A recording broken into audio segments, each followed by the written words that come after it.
Hello, on Track GP. You're joining us live for the very first sprint race at the Circuit de Spa-Francorchamps.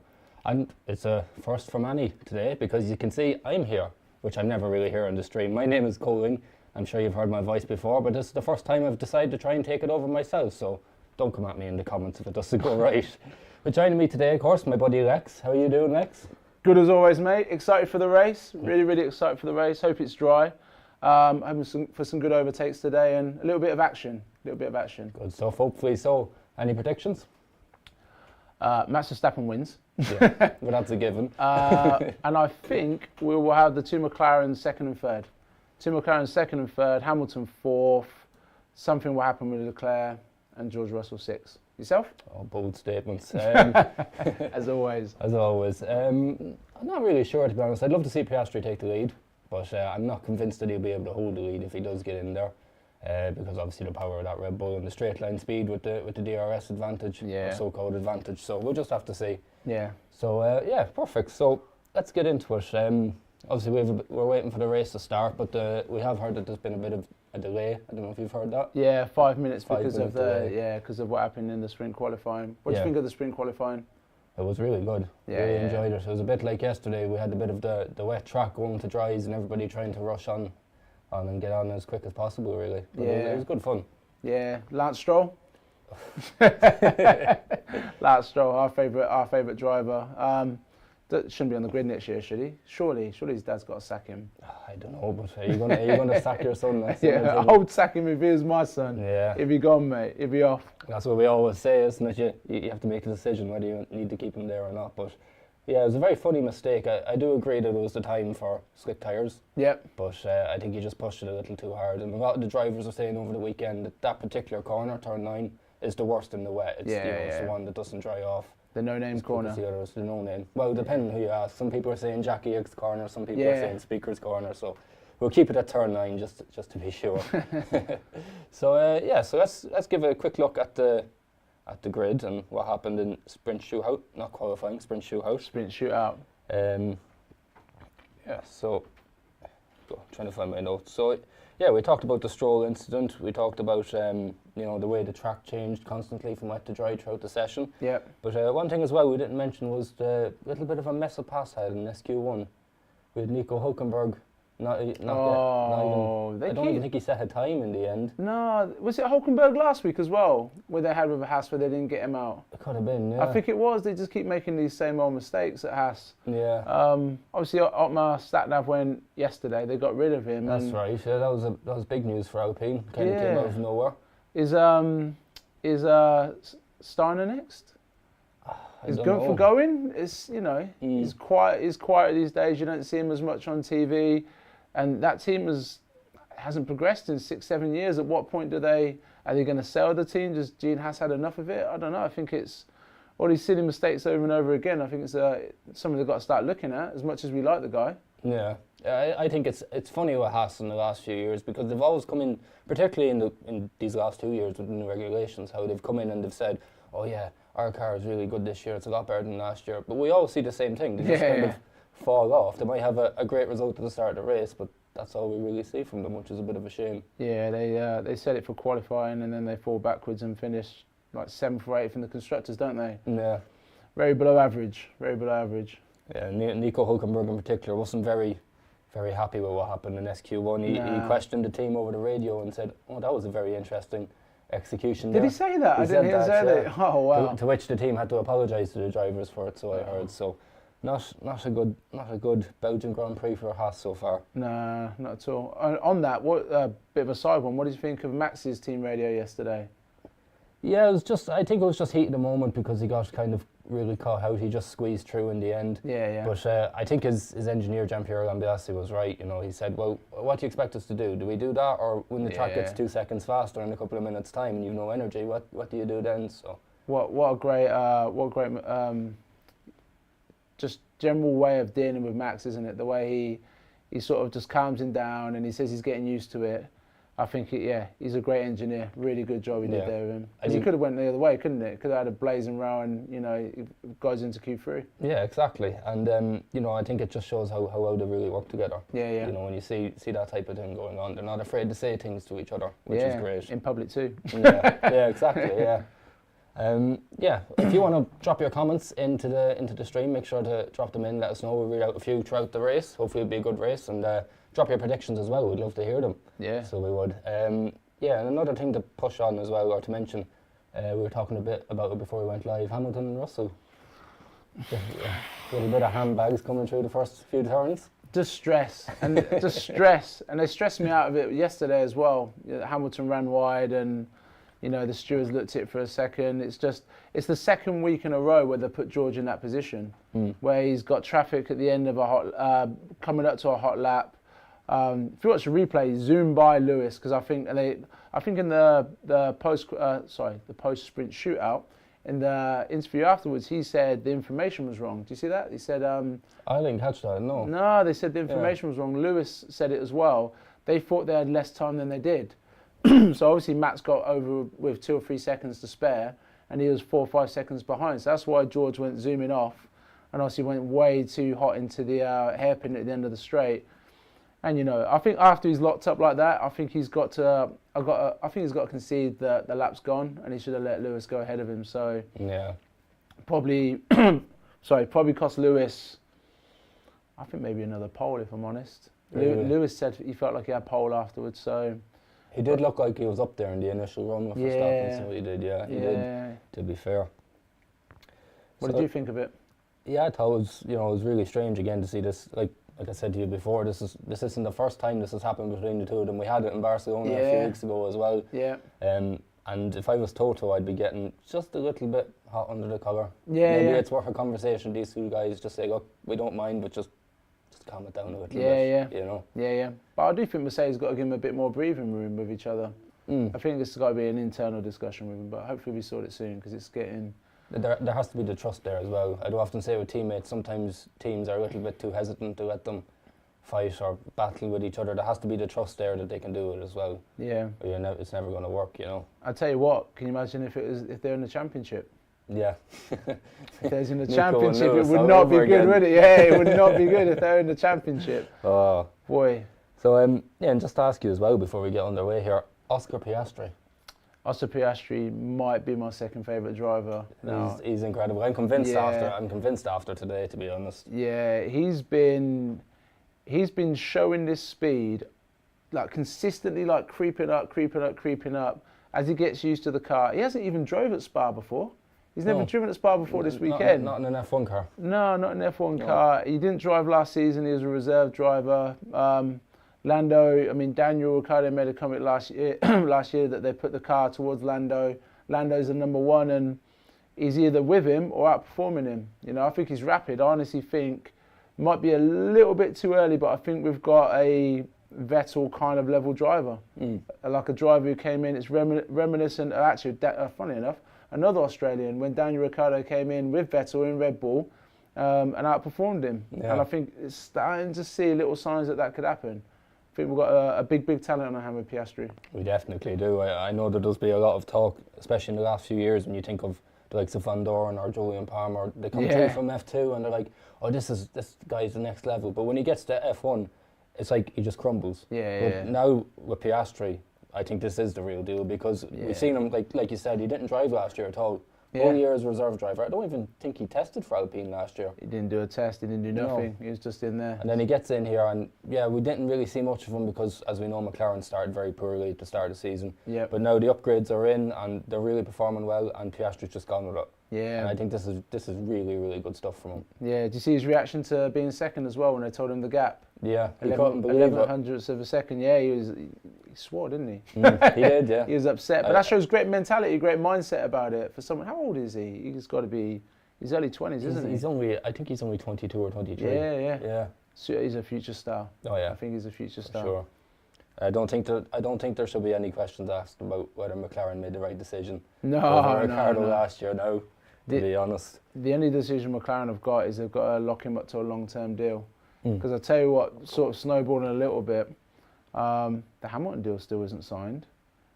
No. Hamilton deal, and even if he does sign for a couple of years, maybe Mercedes look at him. Yeah. I think he's the guy. Everyone thought it might be Leclerc. Although Joe, and I doubt he's watching, or maybe he is watching, maybe we can clip it and show him. I tell you, Joe, I told you about Leclerc last week, mate. I told you he's world class. And that pole, what he got yesterday, I told you he's rapid, mate. Yeah, so I'm calling out Joe right now. I said to him he was. But it might not be Leclerc, it might be Piastri who's the guy who takes it to Max for the next decade. I think it could be. It's a lot very early, but I think he's got that raw speed. Yeah, for sure, 100%. Just a bit of a question I want to get on your opinion as well coming into this race. Obviously Spa is a very long circuit, well it's the longest circuit on the calendar, just over 7 kilometres long. And we've had a couple of sprint races this year. We've had one in Austria which was really good fun actually with the rain and everything, a short circuit. And the likes of Brazil last year again was really good. But then, you look at them circuits and then you look at the likes of Spa, Baku, where apart from Russell and Verstappen kind of hitting each other in the first lap, nothing really happened.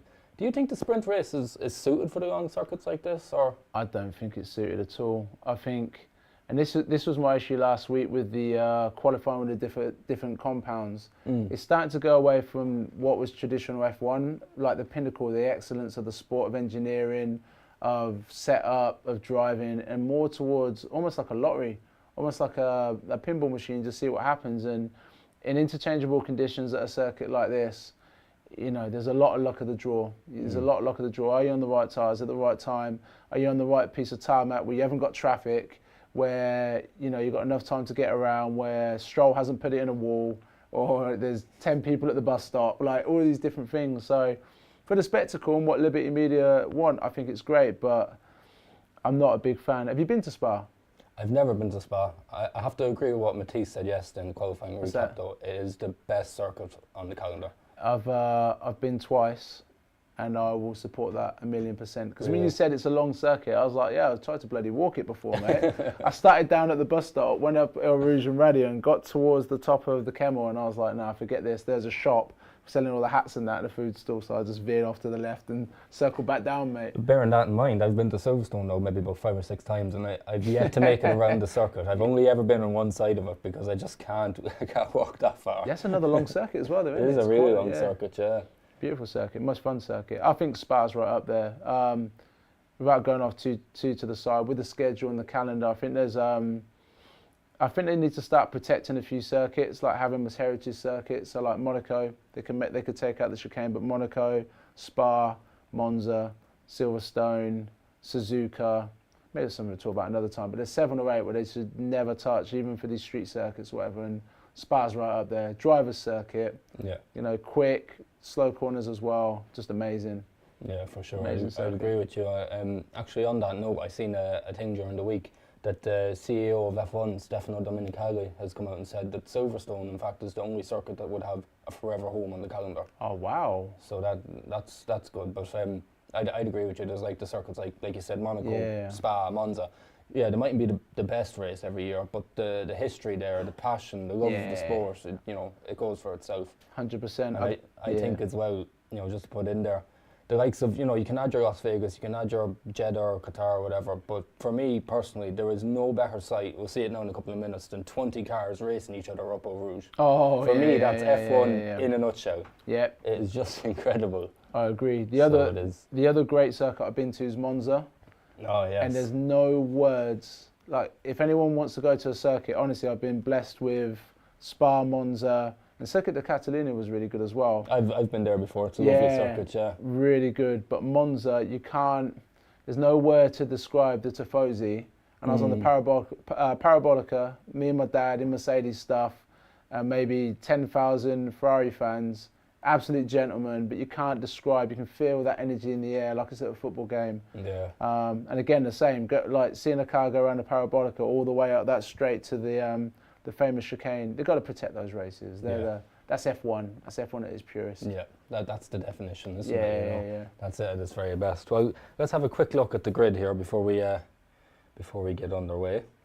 So. Like we mentioned, 20th and last, Nico Hülkenberg, after a bit of a blunder for Haas. We've got Zhou Guanyu in 19th, Kevin Magnussen then, Valtteri Bottas, Yuki Tsunoda, Fernando Alonso in 15th, Lance Stroll in 14th. Obviously, Stroll had his accident, and then because Alonso and the whole Aston Martin team left it so late, they got caught out in SQ2. Danny got caught out too, didn't he? Danny Rick got caught out because he was on I think he was on a cool down, getting ready for a push. Yeah.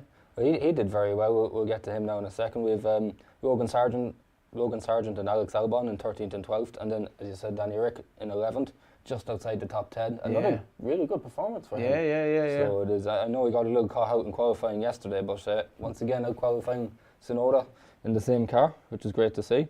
And we've George Russell in 10th, just down the very bottom after that. A bit of a mistake with Lewis. He had a shocking shootout, didn't he? He did. He was always on the edge in SQ1 and SQ2, so he was lucky to be even in the top 10, to be fully honest. But, he took responsibility for it in his interview. He said the team needs to do better and he's not on it this weekend and he needs to get on it. Oh, really? Yeah, he took responsibility, which I thought was good. It'll be interesting to see can he move forward now. Yeah, he's got to. I think he's got to. Yeah, hopefully. And ahead of Russell, we've got Esteban Ocon in 9th, Sergio Perez in 8th.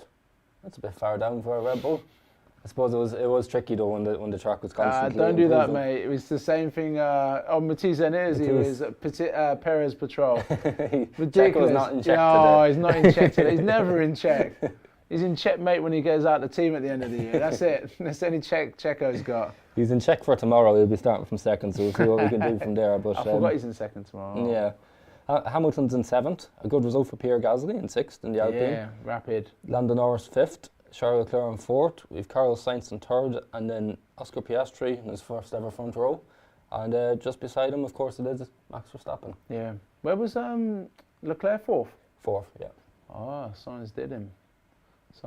I got so caught up getting upset about Mercedes tangling, I totally forgot to check which Ferrari got where. Frustrating. But yeah, great grid though. Really good. It is a really good grid. Really good grid. Yeah. Guys who got opportunity to push forward, make their way through the field.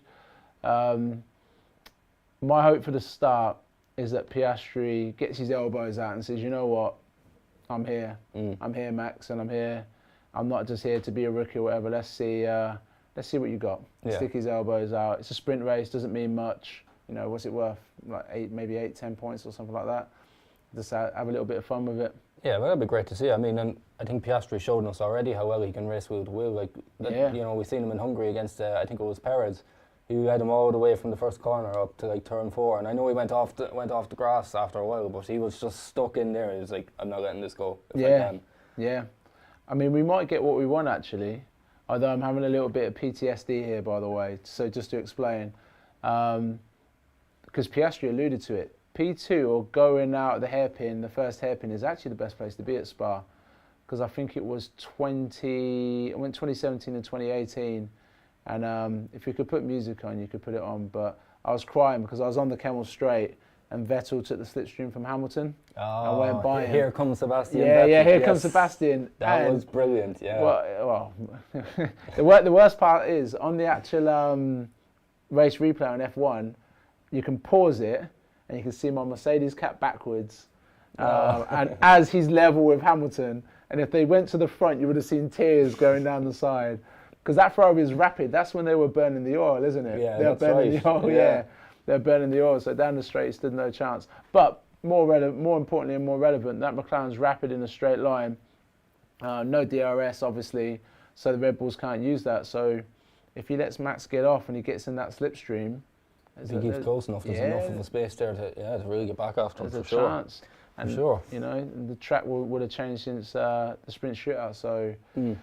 We had a whole F2 race in between it, so. Yeah. So it should be pretty dry. So hopefully. I think the last time I seen stuff from the track was about an hour ago, the F2 race, and it looked really dry. So, you know, and that's something as well to think about, because if you think of the weekend in a whole, this is going to be the first time that they've actually done proper dry running. That hasn't been from a wet to dry track. So it'll be interesting to see what the drivers, what compounds they go with, you know, what. No, that's true. Can they hold on to the tyres and how far they can get them, really? Well, Alonso made the comment, this is going to be the first time they've done more than 2 laps in a row.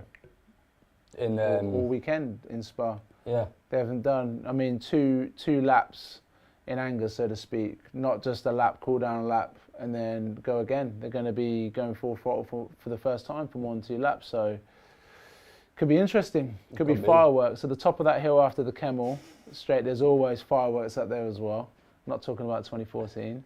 But but there's always something that goes on at there. So That was, I remember last year actually Alonso had an incident with Hamilton there, didn't he? He shot him up into the air. Yeah, Lewis got a little bit excited on the brakes, didn't he?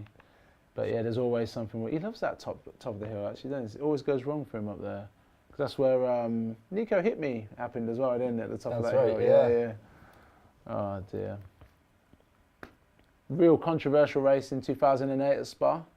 Yes, I was watching it this morning again. Yeah, I watched the last, I found a video of the last 5 laps on YouTube. It's about a 7-minute video. Yeah, I watched the same one this morning. I was watching it. Yeah. That was such a crazy, when Rosberg went off and Hamilton tried to avoid him, and then Raikkonen came through and spun, and So just in case anyone hasn't seen it, Lewis was fighting for the title. He had Raikkonen behind him, made a move into the bus stop, the final chicane. Raikkonen pushed him off the track. It was fair racing. Lewis let him back by and then overtook him at the next hairpin. Then it just threw it down with rain. Lewis was going to make a move. Rosberg was in a Williams? Was it a Williams? Williams, yeah. He's in a Williams, so Lewis went off the track to avoid him because Rosberg went off. So Raikkonen took the lead again, and then Raikkonen spun and took himself out.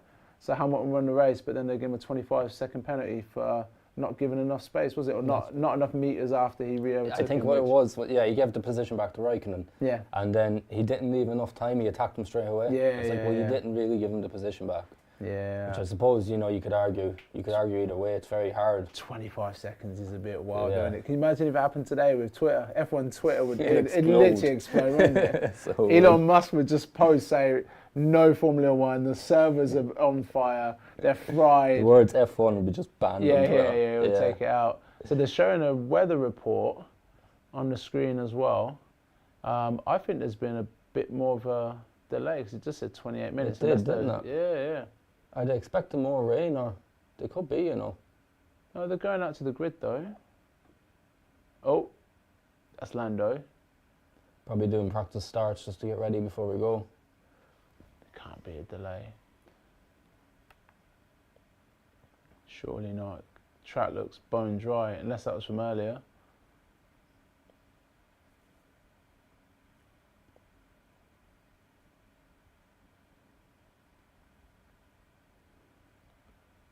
There goes, pretty certain that's Max coming out now. So Darkest Gunnar has said in the chat that the car's leaving the pit lane in the minute, but there's rain incoming. What do you guys, interested what you guys think in the chat of this as well. One of the things I'll be honest, I was frustrated about today, and Martin Brundle was alluding to it too. Why did the track have to be that dry for the sprint shootout? It was really weird. And it was really weird. Why were we all of a sudden worried because there's rain incoming? That's racing, right? Isn't that part of it? Well, the thing was for me, like what you said, what Martin Brundle said, was they delayed it initially for 15 minutes. Yeah. And then they came out and said, oh, well, we're going to have another 15-minute delay. Yeah. But I mean, I think it was, well, I'm not a racing driver, but I think it was suitable enough for the intermediates. It wouldn't have caused too much of a problem, I thought they were fine to go on wets. Just start it in wet, and which is it's really interesting because it'll be interesting to know what you think. Because I know you're, a big Formula One fan for a long, long time, and you've seen a lot of the older races as well.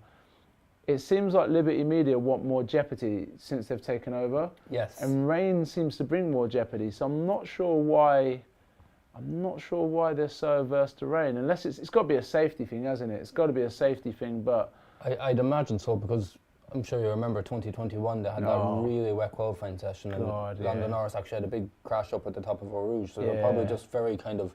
Yeah, I remember the crash actually. And then of course, obviously, the sad death of Delano Van Hoff a couple of weeks ago in the rain as well, probably, they're just... Which I suppose in that circumstance you can't blame, but... The young boy passed away as well, didn't he? The driver, what is his name? He is Gasly's friend. Oh, Antoine Hubert. That's it, yeah. Hubert, yeah. So he passed away, but I don't think that was rain related. Maybe it is. Maybe it was. When you said Spa 21, I thought about the procession, what they did, where they gave out half points for the 2 laps. That's what I was like, oh gosh. The 4-hour race behind the safety car. Yeah.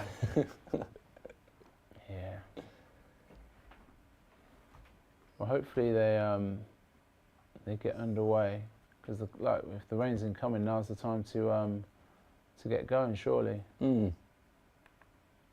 So yeah, this is where Cameron. This is literally where I was before. That's where the tears were. Probably still a little puddle there now.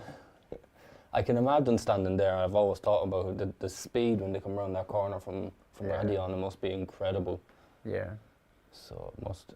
I'd say to anyone who's interested in going to a Grand Prix, Spa, financially it's really viable as well. So the general admission tickets are reasonable. They're about $150 for the 3 days.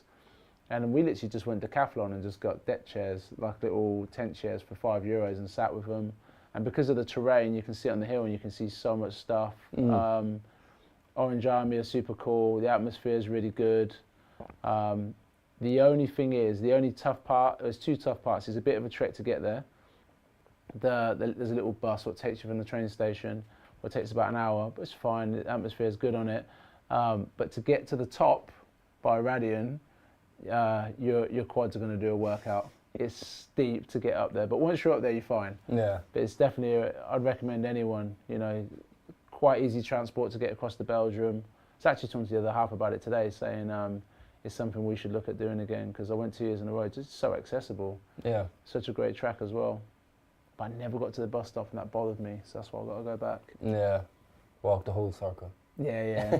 I might even just walk opposite and then walk up and then go to the bus stop and then say, I've been there. But yeah. Beautiful circuit, massive. It's like in the middle of a forest, you know? Yeah, I've seen that before, and it's like in between the middle of it, it's like a big drop down. Yeah, that's why the whole, Eau Rouge goes up and then it starts coming back down again. Yeah, I was on one of the buses and I looked to the side and it looked like in a horror movie. I was like, oh my God, like I'm going to break down here. The thing about Spa is that I love as well, it doesn't matter even if it's F1 or, for example, like the 24 Hours of Spa with GT3 cars or whatever. Yeah. Anything you watch around it just looks phenomenal. Yeah, it really does. It's any form of racing. Really, really does. And what are your initial thoughts on Eau Rouge then and Radion? Obviously, there's for all the wrong reasons. Unfortunately, in the last few weeks, there's been a lot of chat about it and if it's as safe as it could be, or can there be changes made? What's your thoughts on that? I think they made some changes to it. And I think, I don't know, everything's relative, isn't it? Like, how safe is safe? You know, because that's what everything in life, without bringing up sound like an old man, you know.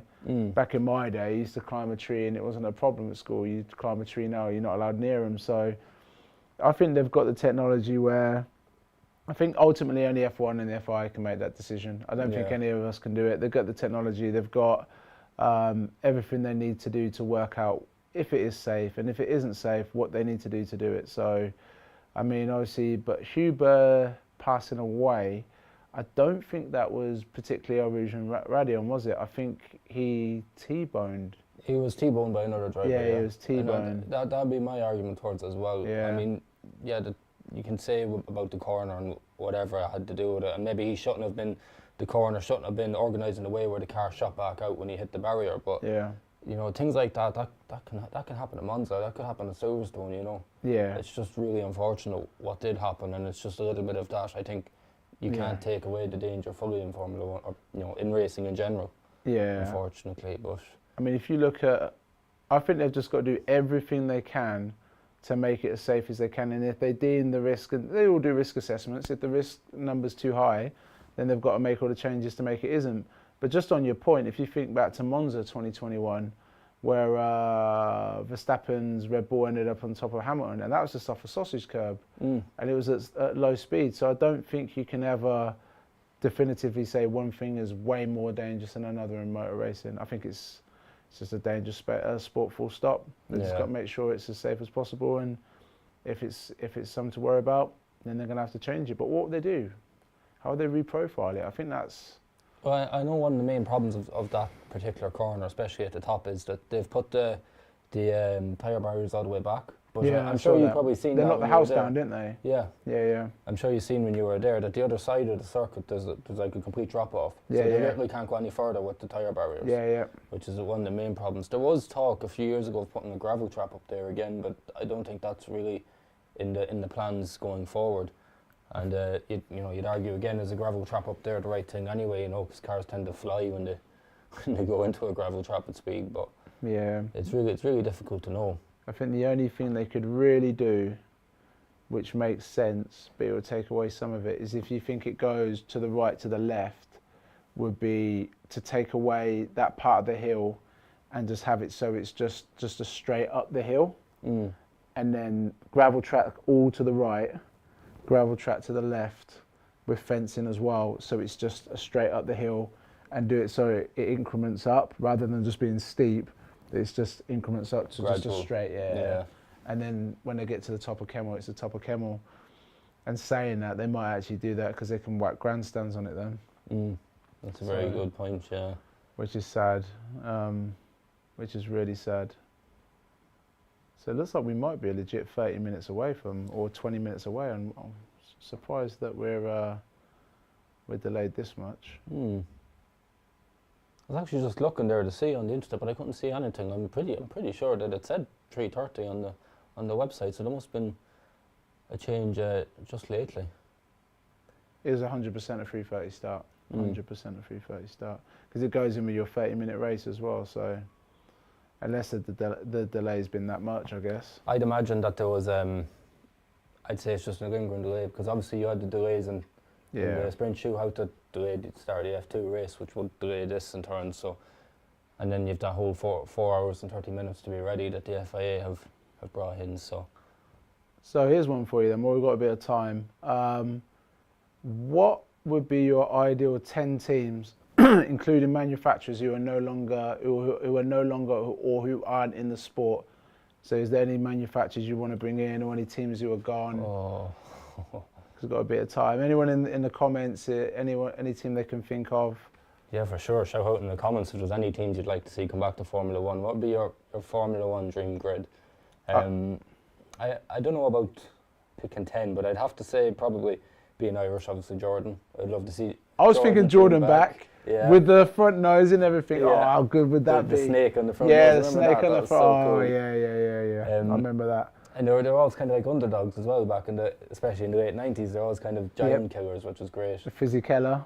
And Arnold Trulli and people like this, yeah. Yeah, that was good. I remember actually a few years ago when I was over here in London. I was still living in Ireland at the time. I came over for a Christmas party. I used to write with Drive Tribe, and the head F1 editor there was telling me a story about how he went to Silverstone 2000, and I think it was Jarno Trulli put second on the grid for qualifying, and he said the amount of Irish people there and everybody just went ballistic because he was second. He said I'd never seen it before. I think that'd be a great team to bring back. Obviously Audi are coming in, but you'd still want Audi. So Ford coming back as well with Red Bull. Ford coming back with Red Bull, but we could just have Red Bull.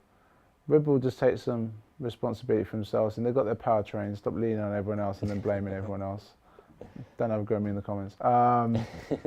Can Renault go back to being Renault and stop messing around with this Alpine with this name? Alpine, yeah. And just It doesn't fool anybody, does it? It's still Renault. Like, who else is a couple of big teams? I'm thinking. Honda had a team, but they weren't very good. Who's a big team? Andrade would be good. Andretti would be good, the American team. It's odd to know what's happening with them, because 1 minute they're on the grid and the next minute the FIA are calling them out and saying, no, you're not on the grid. And Yeah. it's very hard to know what's happening with them.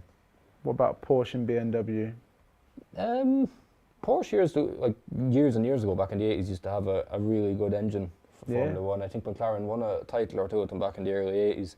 And obviously BMW, I'm sure you remember BMW Williams and the powerhouse of an engine they used to have. Yeah. Like a Monza and that, are untouchable. Yeah, I think that would be great. You know, loads of manufacturers would be so cool, wouldn't they? For sure, yeah. It'd be so cool. And it's funny because in recent motorsport, I don't know why it's happening, but we've seen a turn to like Formula E at the start of the decade, and a lot of people were going into, you had Audi, you had BMW, you had all these teams, Porsche, were still in Formula E.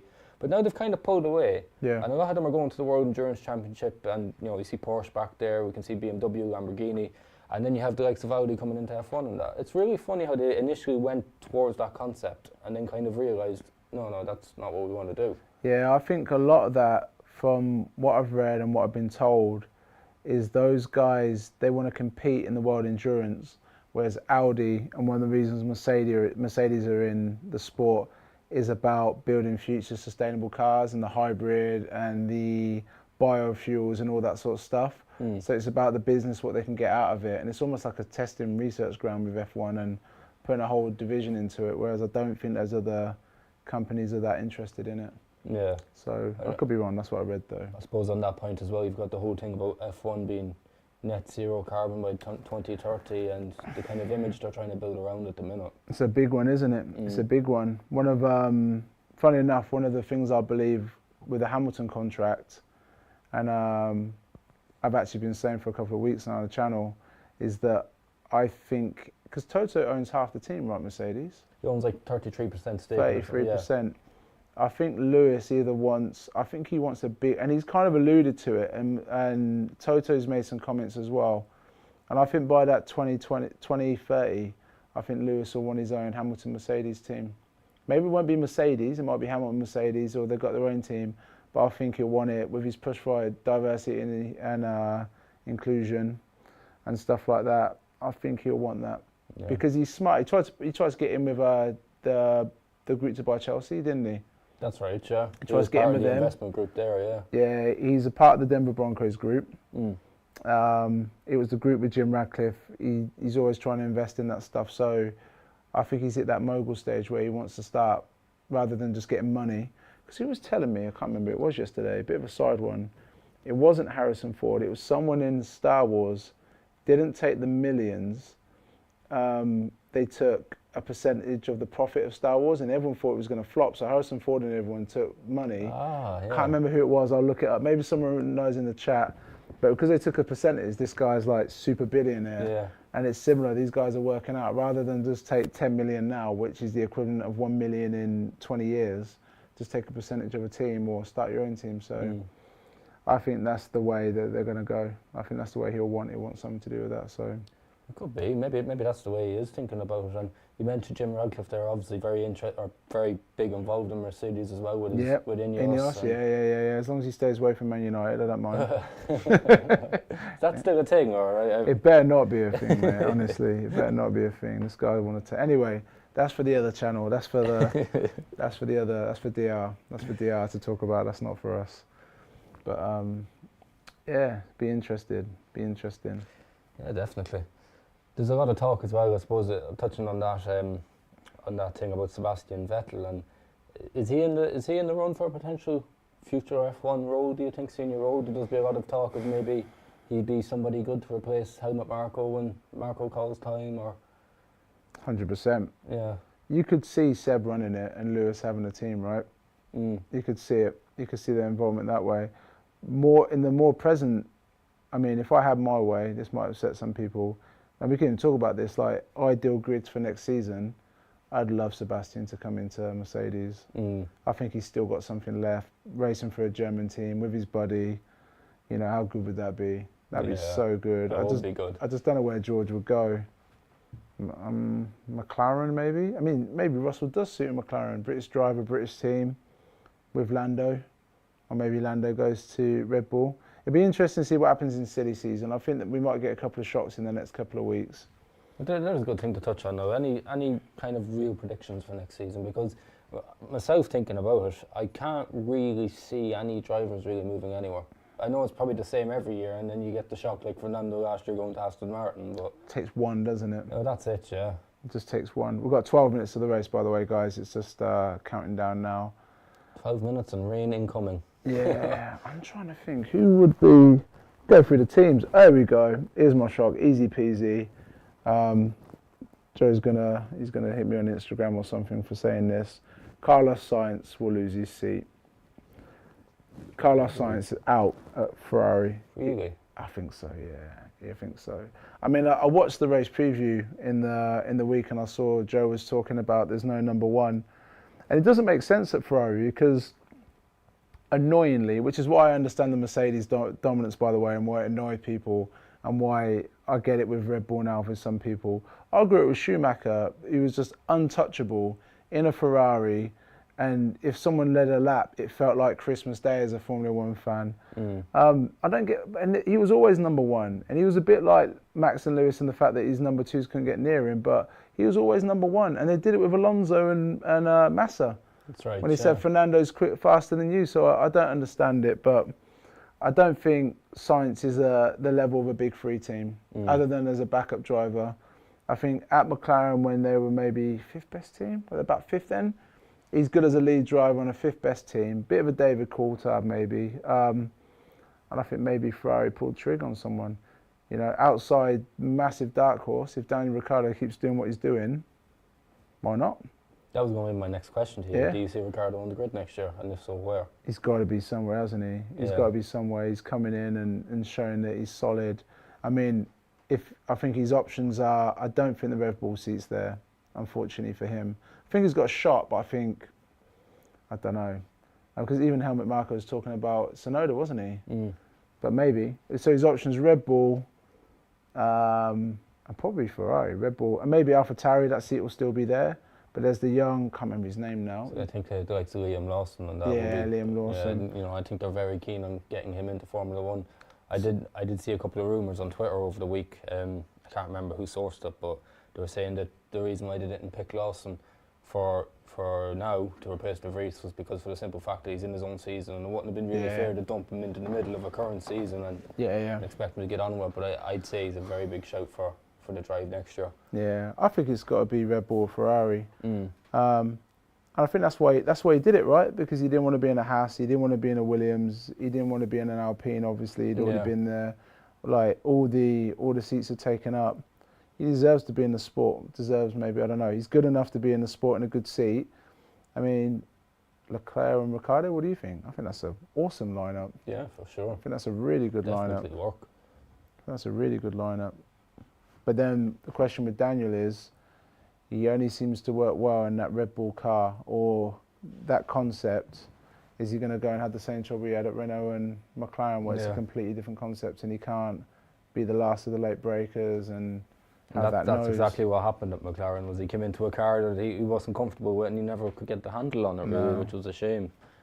No, he likes a pointy nose, doesn't he, Daniel? No, I don't think the Ferrari's got it either. So, do you see him on the grid? I do see him on the grid. I'd probably like to see him on the grid, probably the better thing to say, but I'm not, you know, as much as you say Ferrari, I'm not sure I see him there, realistically. And Red Bull seem to be really keen to keep Perez. That's the only real option. If Perez goes into another state, and like he was in the last few weeks towards the end of the season, I'd say, well, you can forget your 2024. I don't think you're going to do it. But he seems to be coming back slightly now, which is quite good. But I do think he's gone. Maybe it is Ricciardo then, the more I think about it. I do think he's gone. Because if they say he's gone now, I mean, that's just an absolute nightmare to deal with for 6 months or 4 months, isn't it? Yeah. Where it's very Red Bull to get rid of him.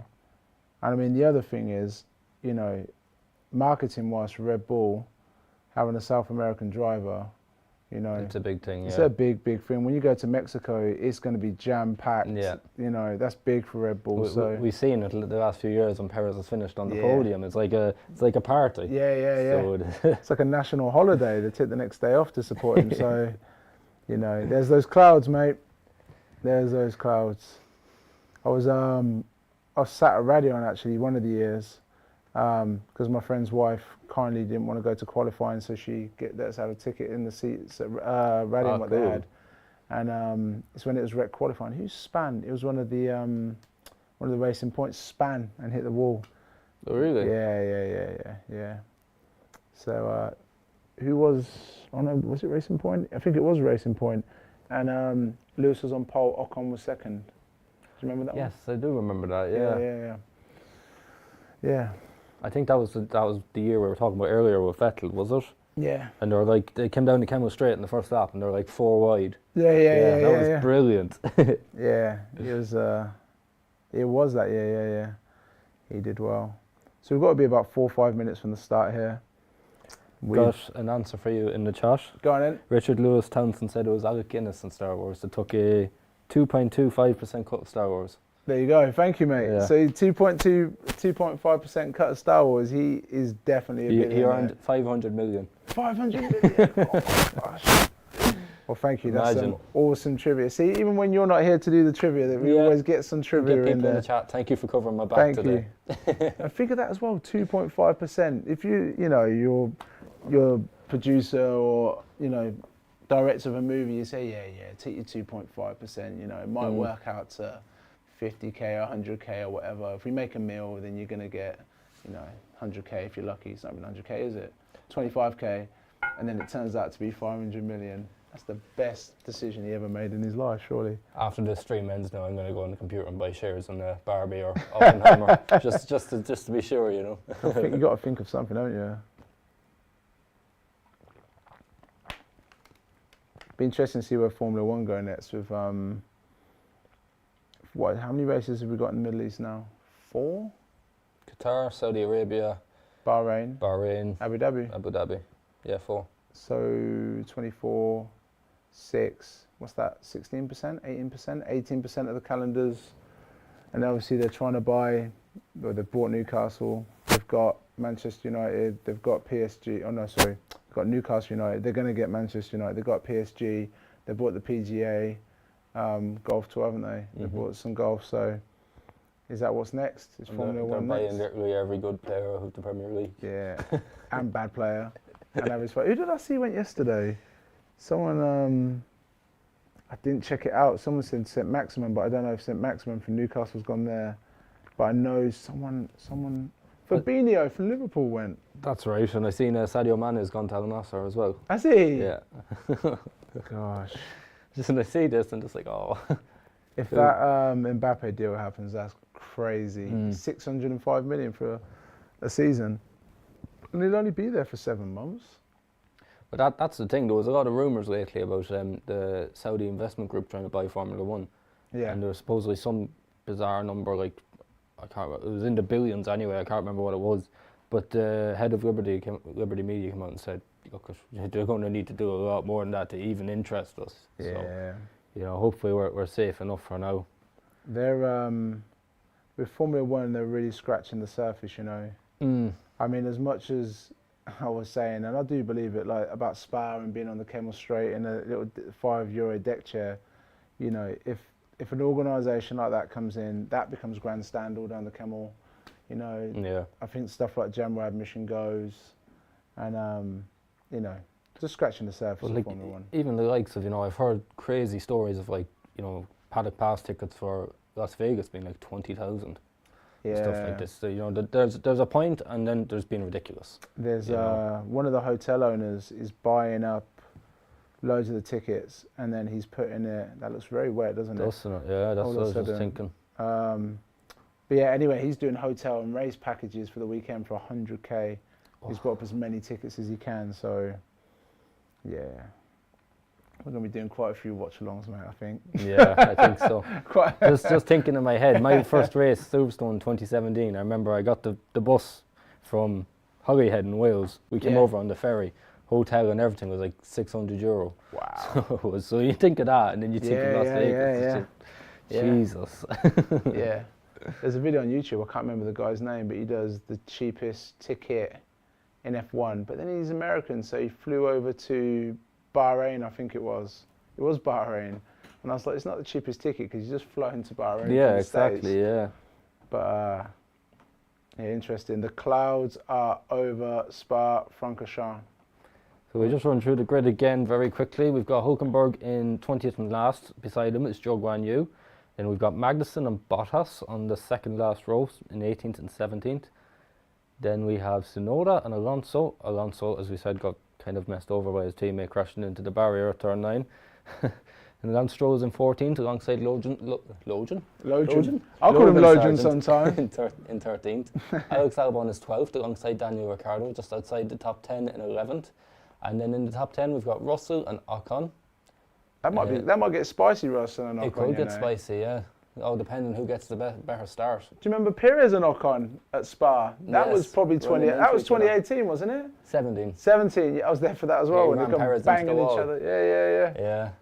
So we got Perez and Hamilton in 8th and 7th, and then we got Gasly and Norris in 6th and 5th, and then we have Leclerc in 4th, Sainz in 3rd, Piastri in 2nd, and Verstappen in 1st. And it is drenched. Oh. It is drenched, and it's been put back. Formation lap will start at 5:12, which is how long? Just under 10 minutes. 10 minutes, cool. Here we go. This will probably be a safety car start now, I'd say. I can't imagine them letting go off on the grid like that. I don't know how I feel about all this. I don't know how I feel about all of it. There's an argument that you have to evolve and have safety. The umbrellas are up. It is tipping it down. It is absolutely throwing it down. And it's only coming in, isn't it? They're showing the radar now, and it's only getting to the circuit. There's a big, ugly blob of rain clouds, and it looks like it's literally targeting the circuit as well. Hopefully now this will pass over very quickly. It better pass over quickly. Want some racing? Come on.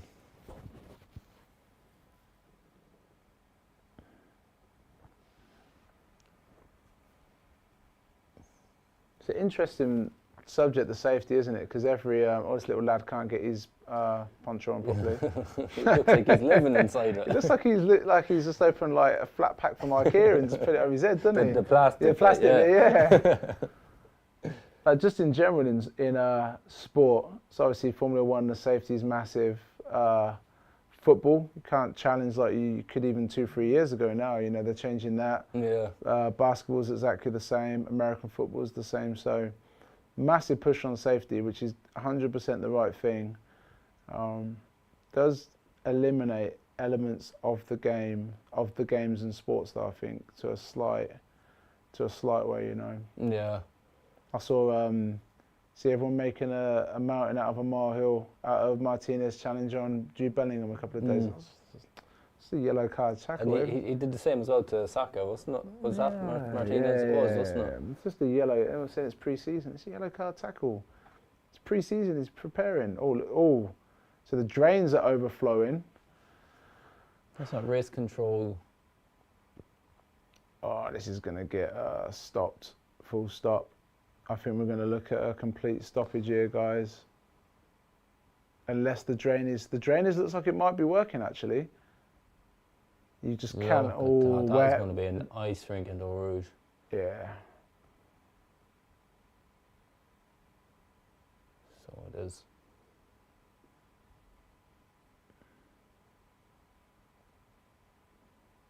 It's very funny, isn't it, how the weather changes like this at Spa? Because we seen half an hour ago, you know, when we started the stream, it was sunny and it was dry and there was no problem. Yep. I literally experienced it after that wet qualifying where Ocon got second or third. Within 30 seconds, it was like massive sunshine and everything just dried out. Very strange. Well, what does that say at the top? I can't see it with my eyes. It says delayed start. Delayed start. Delayed again. And the problem now as well, of course, is that Belgium is an hour ahead of us now. So we're 10 past 4 at the minute. It's 10 past 5 there. So how long do they let this run before they realise, oh well, it's too late now? We can't run a sprint race at 7:30 in the afternoon, you know. They tried for 4 hours last time, didn't they? Oh, that's it. Yeah. You can see bright clouds on the horizon, so hopefully this will pass over pretty quickly. Yeah, it needs to pass quickly, doesn't it? That's the only thing, so hopefully.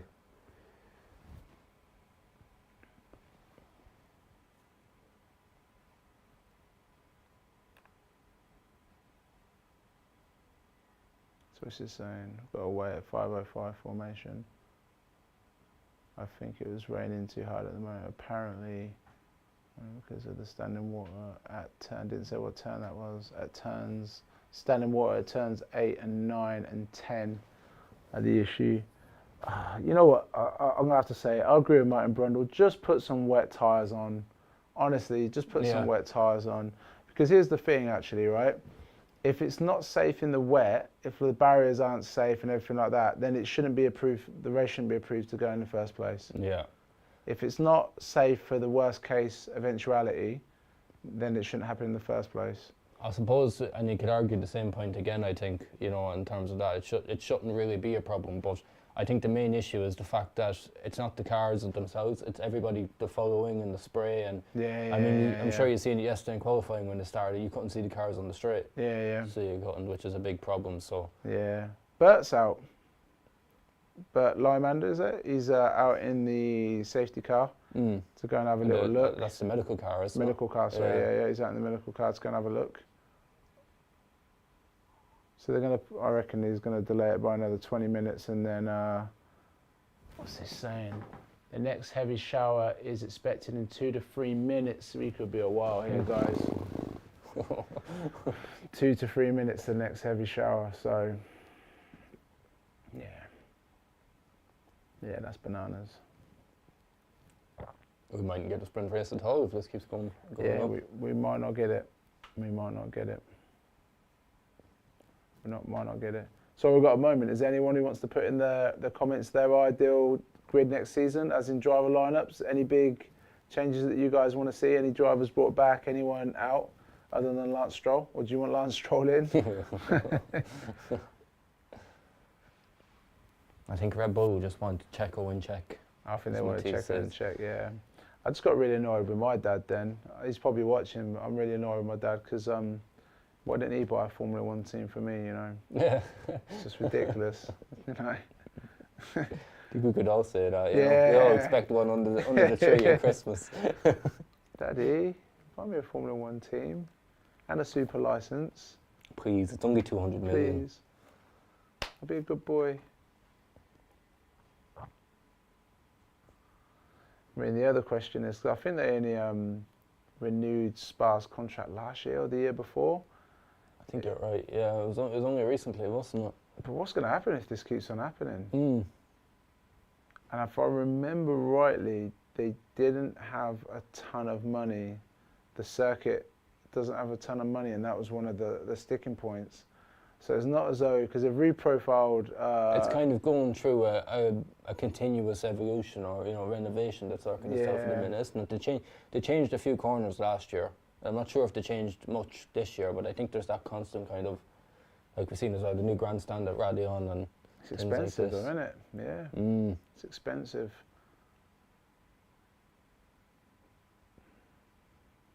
I thought it was quite funny the way that Spa's doing all these changes now, because if you remember, I think it was back 2006, they actually took it off the calendar.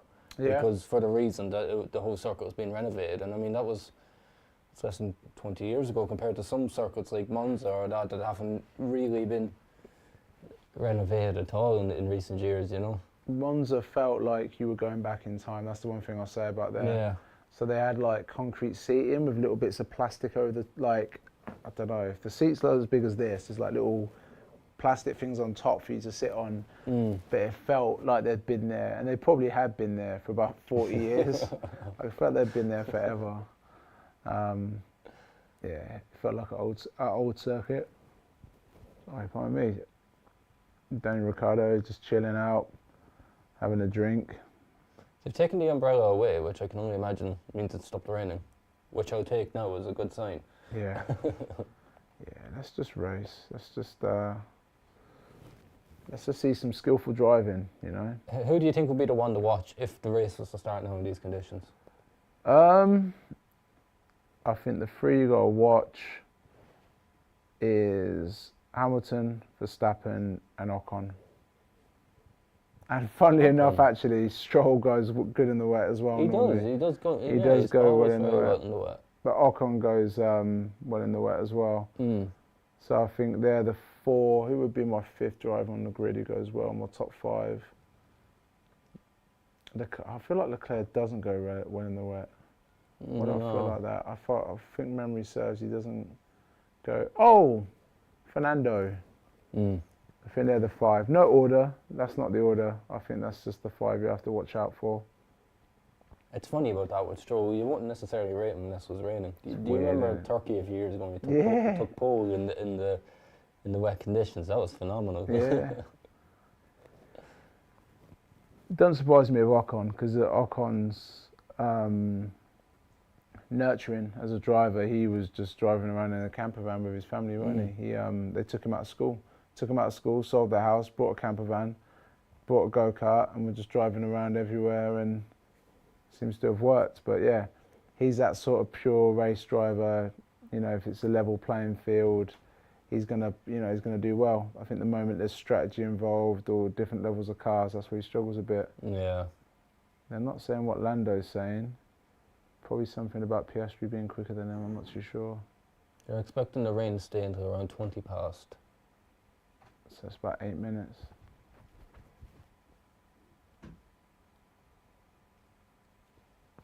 Yeah, it's very hard to know because you're going to have so much spray now if the rain was to dissipate and the race was to start. That'd be my only worry. And obviously they had that test offer Silverstone with the they had like little wheels, but I heard initially that it didn't do anything. That's why it's been so. George loved it though, didn't he? George was banging on about it afterwards and how great it was, and he's happy to be a part of pioneering the future and stuff. Well, supposedly the initial results were it didn't help. So no way. I don't think we'll see them in the future anytime soon. Was there anyone in the comments with drivers they want to come back or anything? That's a good point. I'm going to go and check now. Find out what the guys are saying. Guys and girls, of course. Sorry.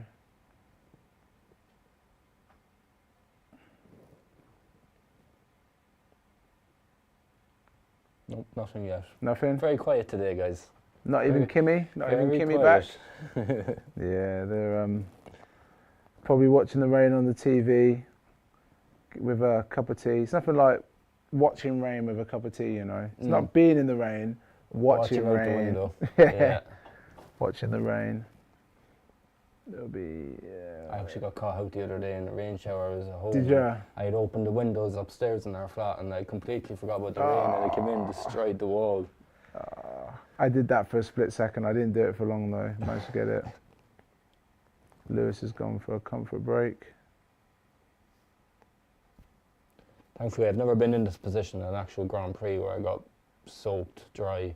All the ones I've been to have thankfully been relatively dry, but it must be a horrible feeling and they're getting soaked. So Monza 2017, Hamilton equalled Senna's pole record of 67 and it hammered it down. And I was there with my dad and it hammered like this for 6 hours. I think they delayed qualifying for 4 hours. I kind of remember that actually. Yeah. I remember Stroll again, he was P2. Yeah, it was horrible.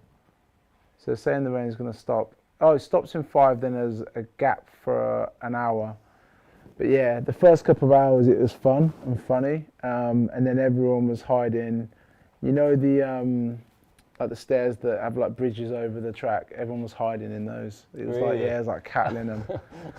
So then I think pretty much everyone left the circuit by the time qualifying started, and I turned and I was like, oh, they're going, but it's a half an hour walk to the buses. So me and my dad looked at each other and I was like, so we were at the circuit when he broke the record, but didn't get to see any other lap. Yeah. Unfortunately. It's just a shame. This weather, it's funny, even over here, like on Friday at the Goodwood a few weeks ago, like it was pouring rain. Yeah. And then we went down obviously to shoot what we shot on Sunday. Yeah. And I came back and my girlfriend said to me, look at you, you're like a tomato. I was just burnt to a crisp everywhere. And you just think like 2 days beforehand there was nothing but rain. Where did it come from? It's been raining and gloomy here for 2 weeks now. It's terrible. It's terrible. I think I might need a comfort break if that's all right. Go ahead. That's why I'm drinking all that water.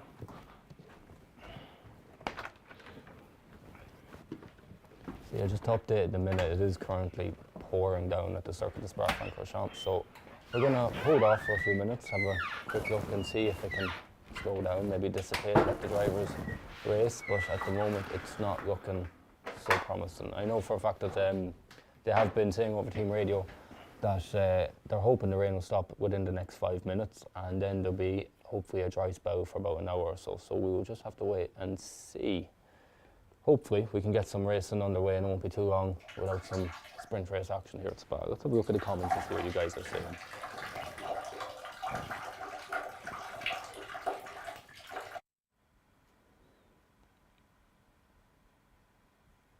Just a couple of comments just to say it's delayed again, and unfortunately, it's just a waiting game now at the minute. So, Tadej Cherub, sorry if I pronounce your name wrong, you're saying cancelled. Do you think it's going to get cancelled? Do you think it's going to go ahead? Let us know in the comments what you think. Just looking here at it, there's actually a lovely rainbow over the circuit at the minute, which is really, really nice, and it's really brightening up, which is a good sign. So hopefully now these drivers can get underway on track, and yeah, it's hard to know what way to do it. Hopefully, I'd imagine it will be a safety car start, considering how wet the circuit is, and the spray is going to be a very big factor, as it always is at Spa. So we'll just have to see. Surely they can't start the race under ordinary standing start, but they've done it before, so who knows.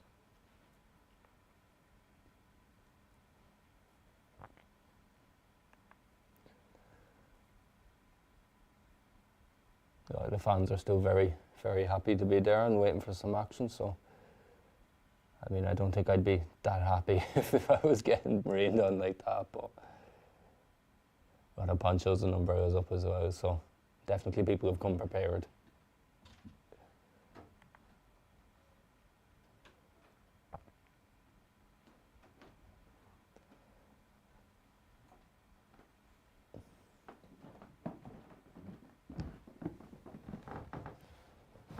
I'm just saying there, Alex, in the chat that one or two people are mentioning it's going to be cancelled. Do you think that could be a... Is that what they're... Yeah, do you think that could be a scenario for here if it doesn't? Or they could even maybe... I suppose they can't run it tomorrow morning because you have the F3 and the F2 races, but... I mean... It's tricky to know. And if they put it to tomorrow morning, then you have that whole thing if a driver shunts and the car is broke, that you're not going to get it ready in time for the race. Yeah. I mean, the umbrellas are going down. I mean, it's a fair point in the chat. It's a really fair point. It'd be disastrous, and it goes back to this whole Liberty Media thing, doesn't it? Like the way they're pushing the sport is, it's a business and a brand now. It always has been, but more than ever. So, but luckily, it looks like we've got some movement. Tyres are out. The rain looks to have stopped, and it looks to be really sunny at the minute, actually. I'll tell you what I would be interested to know from the chat. Has anyone played the F1 Manager 23 game yet? Like I haven't had a chance to... Yeah. Have you got it, have you? I haven't got it yet, no. But make sure you drop in the comments. Let us know what you think of it. And any reviews, any positives or negatives. I haven't actually played the last one either. Did you play the last one? Oh, mate. I've got it because I've got PlayStation. So I've got the... What's it called? The premium one, not the extra.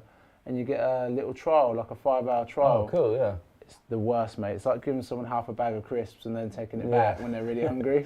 And I was really into it, and then I missed it because I always saw it on sale for like 12 quid, and I saw the new ones coming out. But what's really cool about it, the level of detail in the last one anyway was just superb. You could fast forward and speed back the races or whatever, but as you're giving the drivers instructions, they've took all team radio, and like if you tell George Russell, say like pushing out of George, you go copy radio, and it's George's voice. Oh, and yeah. So all the different instructions, and it's not the same one repeated either. It's different tones and different times and whatever. So they've really took their time and put a lot into it. I did see they had like not just the drivers, but they had the different engineers' voices and everything, and the likes of the team principals. Bono's in it. Really? That's brilliant. Yeah, really cool. Yeah. So I actually wanted to live stream some gaming of it. So if anyone's played it, let us know what you for sure. what you think. That's I'm gonna keep an eye in the comments again. I'm sure somebody's out there has played it. Yeah, I'm really... It's a fair price as well, It's a fair price. I think it's... When I saw yesterday, it was $47.99, whereas generally most games are, 70, 80 quid now, like standard edition. So I thought, that might be an activity for this week, and for the evening. So see if it's worth it at least. I'm sure it is worth it. The sun is beaming. This is exactly what you were talking about, mate. Yeah. This is exactly what you were talking about. And I think you guys and girls in the chat were right. It did look like it was going to get cancelled. It looked like a gloomy day in London in December, didn't it? Gloomy January, December day in London, but all of a sudden it looks so bright they need sunglasses now. This is definitely something that's going to play into the race, because you're going to have at some stage with all those cars going around, people going on to slicks, like Yeah. we've seen in Austria. So it's going to be very interesting to see how that works. 100%, 100%. I mean, I think the biggest thing and the last thing I'll probably say anyway about the circuit and the investment in it, and I'm sure they have done already, because I heard they did some work on drainage, but forget profiling corners and stuff like that. They've got to put some big money into research, and they've got 12 months to sort the drainage of the circuit out. Yeah. And maybe Formula One and whoever, the FIA, need to put their hand in their pocket, and even if they haven't got money, loan them the money, because might be the best circuit of the year, like Matisse said yesterday. It's up there, and it's definitely in that top 5. You know, it's always in an argument for it, so we can't lose it. So let's make sure that it's raceable. Let's make sure it's raceable. Get the drainage, because there's got to be. Like you were saying before, there's a giant hill, so why not just pushing all the water down the hill? Yeah. You know, and even if there's I don't know, there's drain pipes and stuff like that, there's got to be a way. There's got to be a way to do a better job of it. I do remember, I think it was like last year, there was a really heavy like rain season or rainfall around that area in Belgium. Yeah. And somebody had taken a video of the like from the source down to Eau Rouge, and it was like a river. I've seen that. It was Yeah, like a tsunami. yeah. It took half the circle with it. Yeah. I saw that. That as was well. crazy. Yeah. It's just, I suppose, it just goes to show the point, the weather that they get there. Yeah. So here's the other question then, because, I mean, I'm saying this, they have pushed it forward a month. I was going to say, do they need to push it further forward? Because it's normally the last week of August, but they've pushed it forward a month. Yeah, it's odd that. I don't know why exactly they did that. And it was actually, it caused a massive argument at the start of the season, because this particular weekend in July, the last weekend, was always for the Spa 24 hours for the GT3 cars. I didn't know that. And then all of a sudden, Formula One came in and said, no, we have the end of July. And let's just say GT World Challenge didn't really hide the fact that they were displeased on social media about it, which I can understand. Yeah. They had to run the 24-hour race at the end of June, but you know, it was always kind of tradition for them. So I can understand why they were upset about it. It must be to do with the end of the summer, that last week of August. Maybe they expect more rainfall, but again, that's something they're going to have to look at. And it's amazing that it's taken until this year for Formula One to look at the calendar and say, instead of going Bahrain to Japan to Great Britain to Canada back across to Australia, now they're trying to like put it in pockets so it's less travel. They're going to have to look at circuits like this and think, and like study the last 5 years of rainfall and think, you know, does this race need to be in May? Does it need to be in April? Does it need to be start of June? When is the best time? Because clearly it's a health hazard. For whatever reason, they know a million% more than I do or we do about the safety, which is why they're being so particular with it. So if that's the case and they don't want them racing in the wet, which it seems like they don't, because they won't let them race with wet tyres on, even though we might have wet tyres, they are wet tyres, then, you know, they've got to find out when the rainfall is at its least and just put it on then and invest in drainage. And even from taking away the safety side of it as well, you know, when you're getting 300,000-400,000 fans coming to the event over the weekend, not to give them a race, I think is a bit of a shambles on F1's side. Did you hear about 2021? They didn't get a refund. I remember all Not that one going on. fan got a refund. Although I thought F1, the circuit, had come out and said that they would accommodate it.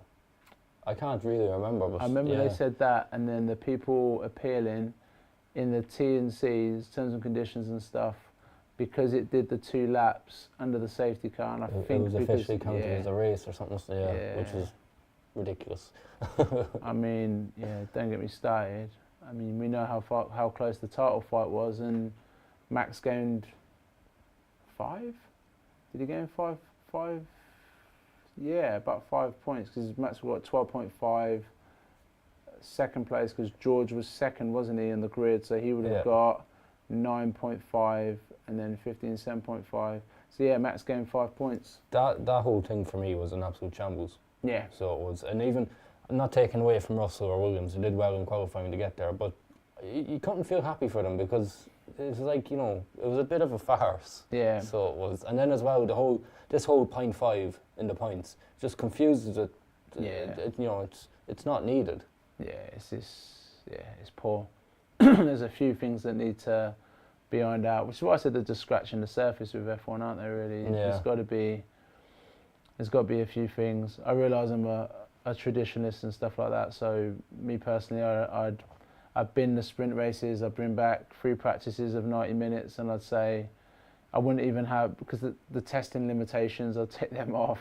Probably go back to V8 or V10s if I had my way. Private tests for teams. And let's just find out what team's the best and who's the best. But I do understand the climate control stuff, and because it's obviously very, very, very real. Yeah. Again, it's like with the whole tyre thing. Do you see the qualifying, what Lewis said about it with saving the tyres? He said every weekend they're throwing away dozens upon dozens of wet weather tyres, so why not change the allocation of that?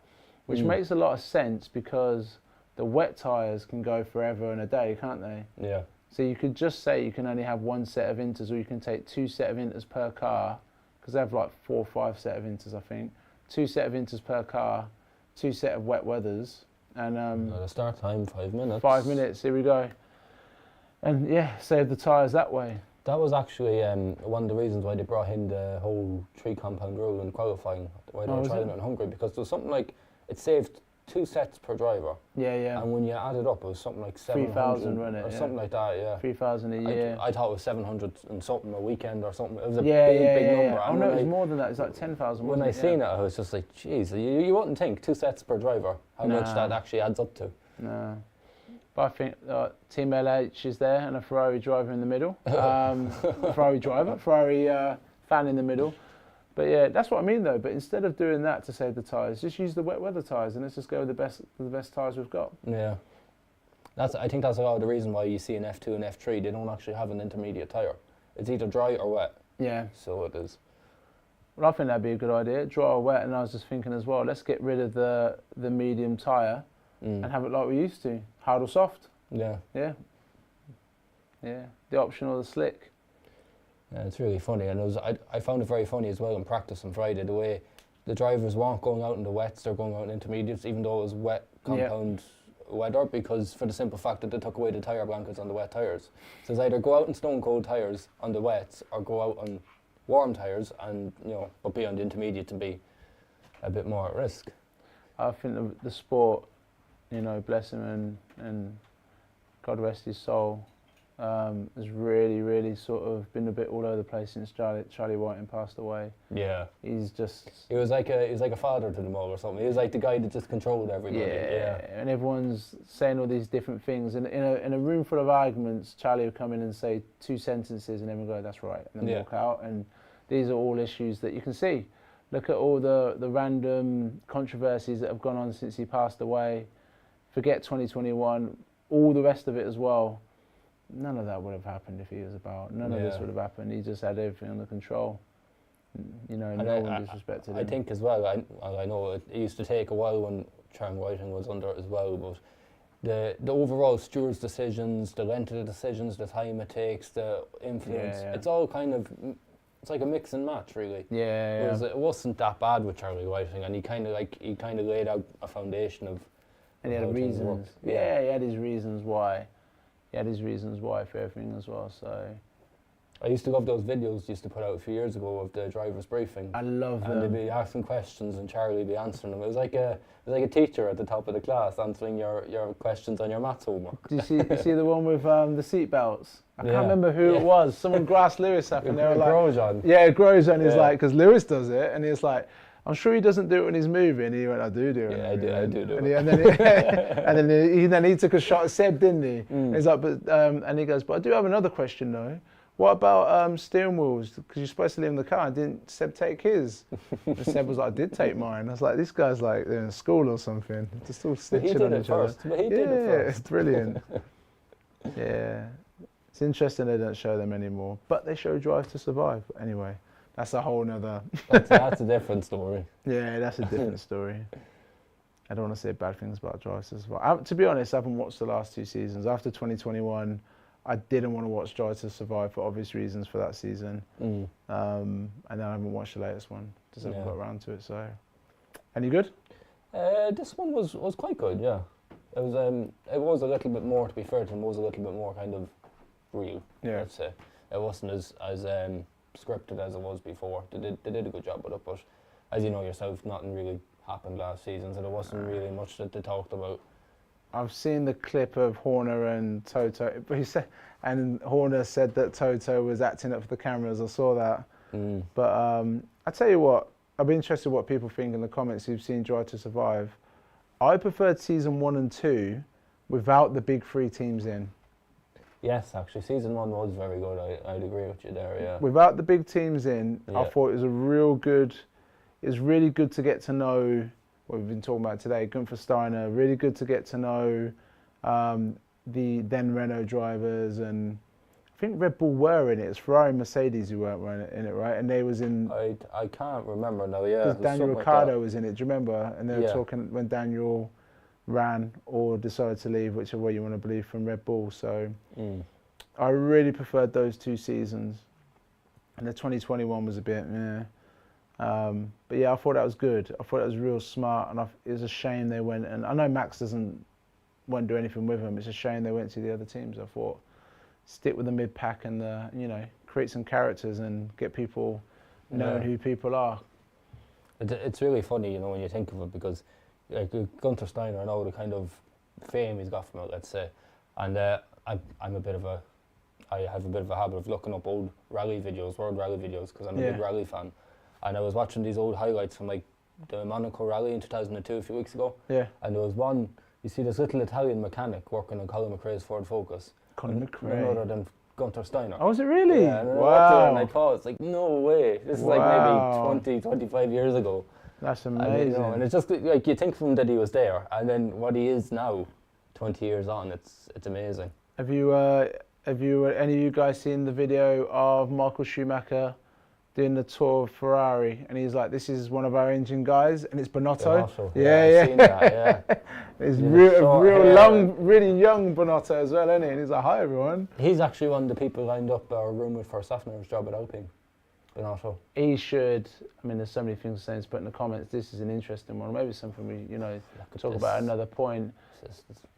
Bonotto should never have lost his job last year. He was doing a great job. I think it's deeper than that. But we're on the formation lap now. Everyone's on wet tyres. Grid again: Verstappen, Piastri, Sainz, Leclerc, Norris, Gasly, Hamilton, Perez, Ocon, Russell, Ricciardo, Albon, Logan Sargent with his highest ever start. Do you see the American fans cheering when he got through? Yeah. He did well, to be fair. Yeah. And I can't remember if it was 14 because it just took it off the screen. 14th was Stroll. There you go. This is where he's the top man. 14th is Stroll. So, look at that. So we're going to have 15 laps. Yep. No mandatory pit stops. Top 8. First gets 8 points. 8th gets 1 point. So, quick top 3. What are you going? I'm going to go Verstappen. I'm going to go one of the Ferraris. I'm going to go Leclerc, and then I'm going to go Piastri top 3. I am going to go Verstappen, Piastri, Norris. Norris? Yeah. Oh, okay. I don't know, I just thought that, although I'm regretting it because he's had a bit of a ropey weekend, to be fair, but I've got faith in those McLarens, and they're supposed to be rapid in the wet. So I think he might have a bit of an advantage. So we'll see. It'll be interesting. The first sort of 3-4 corners is where we're really going to get all the action, I think. Hopefully so. Because in only 15 laps, we'll have to keep an eye on it as well. Are we going to see the DRS is now enabled sign? Yeah, well that's what I was saying earlier on. You're going to have 20 cars coming around the same tarmac every time. It's going to dry out really quickly. Yeah, I think so.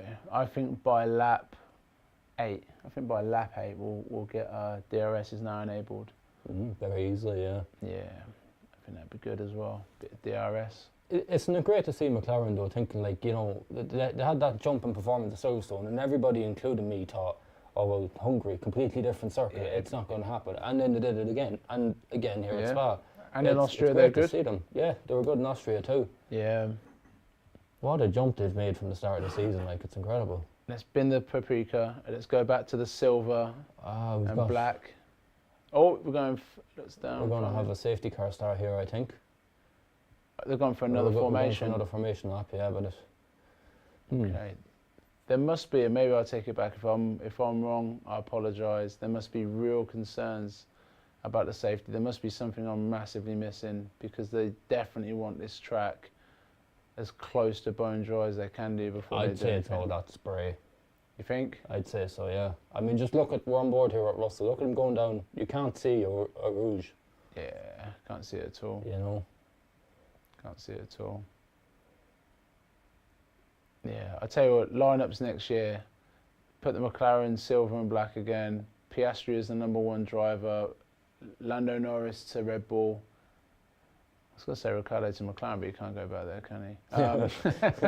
He'd pay him 18 million this year not Yeah. to drive and just give it back to him. Yeah. Yeah, it's definitely Inters. Okay, Russell says it's Inters. So are we going to get to... Oh, we might get Hungary 2021 where all the teams pin into the pits. Oh, no! That was another heartbreak moment. I can't keep talking about these heartbreak moments. That was the weirdest thing I've ever my seen. One God. car on the grid. Absolutely. And they were like, you would have come out P14, but he was P20 by the time. He would have won the race if it weren't for that. And They had already caught him by the end of the first lap and everybody else after pitching. Gosh. That season, there's like 3 or 4 things like that where I was just like, he was never meant to win that title. Whatever happened. Baku brake magic was another one where he accidentally flipped the brake magic. That's right, Oh, God. So are they all going to peel off into the pits? The problem is George loves a gamble as well, though. So I always take what George says on the radio with a pinch of salt. He loves to go to slicks from wet early, Wasn't doesn't it he? George that gambled at Austria a few weeks ago in the sprint race? He was the first one to do it, wasn't Yeah, he? He loves I a think gamble. so, yeah. He loves a gamble. So he's got snakes around. I mean, I tell you what. Rolling start, yeah. If you're P11, is it rolling, is it? That's what they said. It'll be a rolling start after the safety car. If you're P11, sorry, if you're P9, I'm going in for Inters. I'm just going in for Inters right now. 100% just going to roll into the pits for Inters. Because you've got nothing to lose. I mean, you're P9, P10. It's going to be tough to... Go on, Lewis. Jump in the pits, Lewis. No one's moving.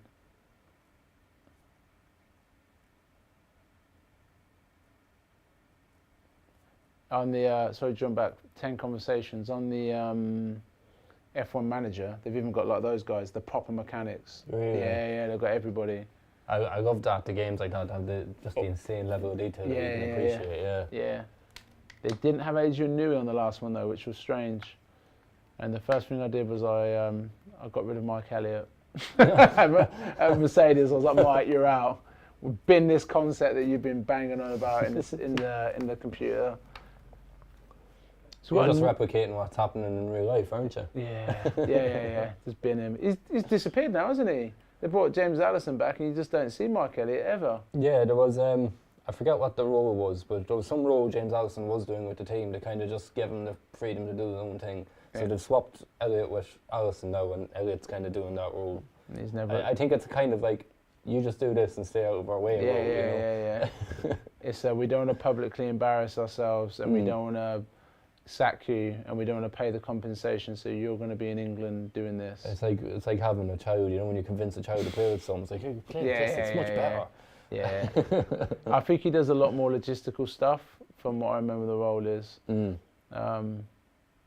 I mean, he's made a big blunder, hasn't he? Let's just call it the truth, that he came back with it and he ignored what both drivers' feedbacks gave him. He still was chasing time in a computer. What was in the CAD, Is that a surprising thing for you as a fan of Mercedes, the fact that this no side pod design didn't necessarily work last year and they still brought it into this year?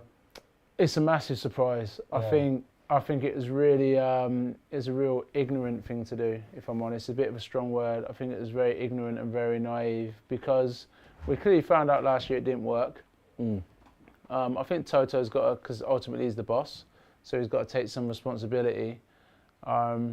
He signs everything off, so Lewis told him everything what he wanted. George said everything he wanted, and they went against both drivers. So look, a computer simulation, they couldn't get it in the wind tunnel, and a computer simulation is a computer simulation. So And Toto put him in that position. You know, they lost a lot of good people to Red Bull. Yeah. And who was the other team they lost them to? Aston Martin. So for anyone who's watching along, Red Bull and Aston Martin are literally at Silverstone, and then you go 2 junctions down the M1, about 30 minutes, and that's where Mercedes is. So they're all together, yeah. They're all together. So a lot of the Mercedes, you know, top technical people got poached or got offered bigger positions at Red Bull and Aston Martin, and rightly took it for their career. So yeah. That's what's put Mercedes in this bit of bother now. They don't have, as they like to say, best in class anymore. Particularly, they lost a lot of guys.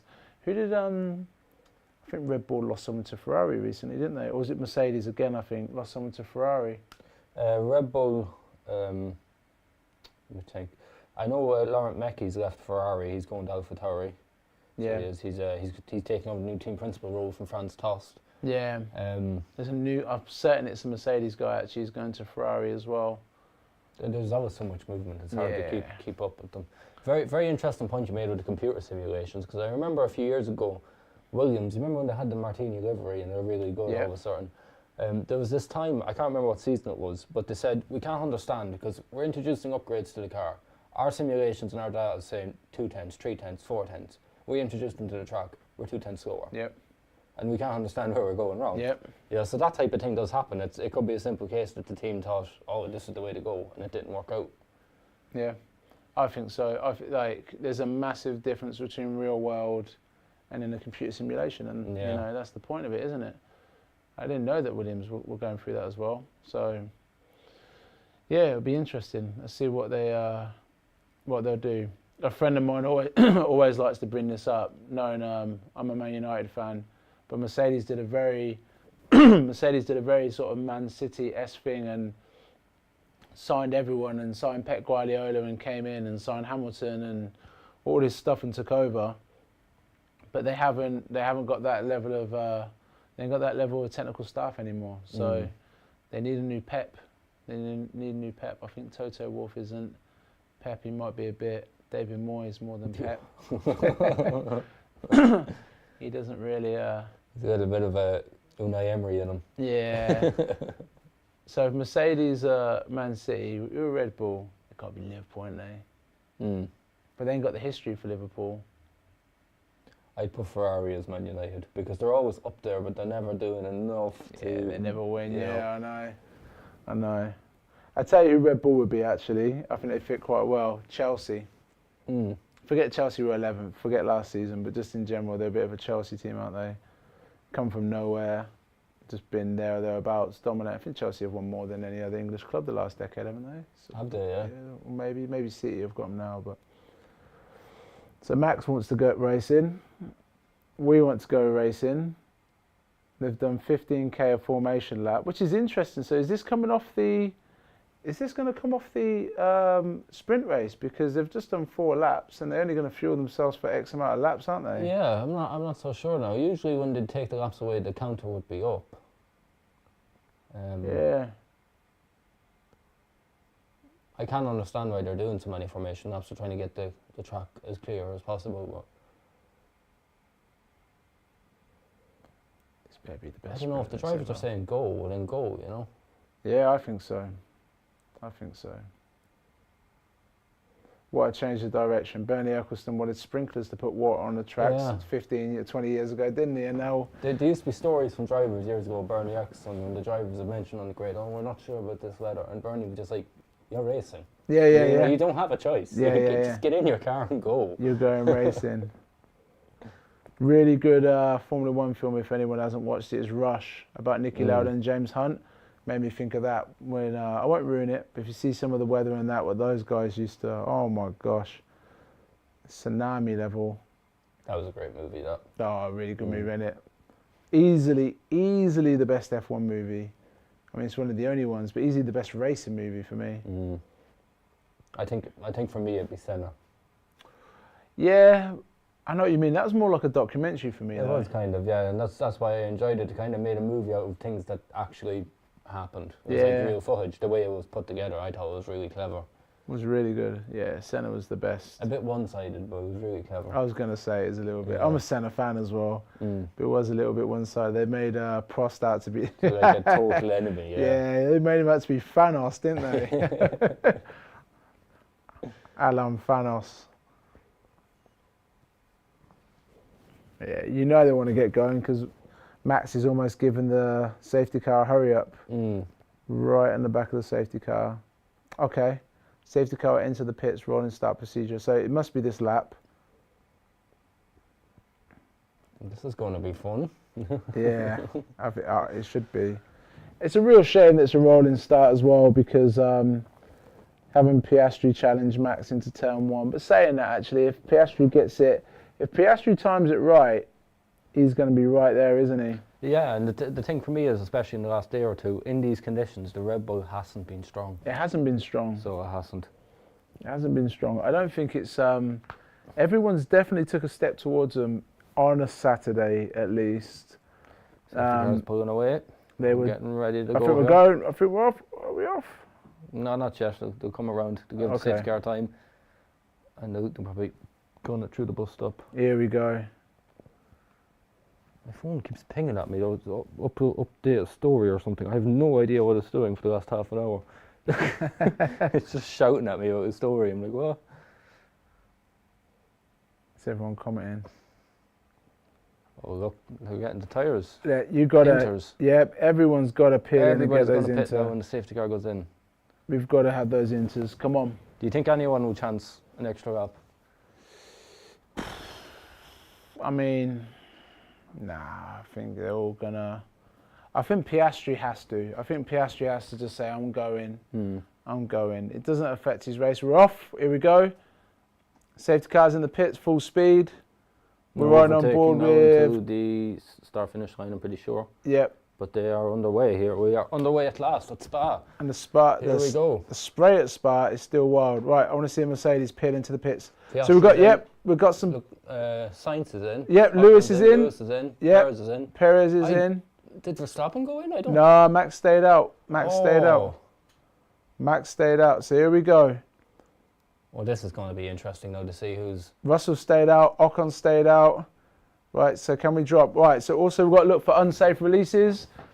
It was Piastri. No, Piastri did come in. It was Norris who stayed out. Oh, that's an unsafe release. 1,000,000%. It was an Alpine. I'm not sure whose it was.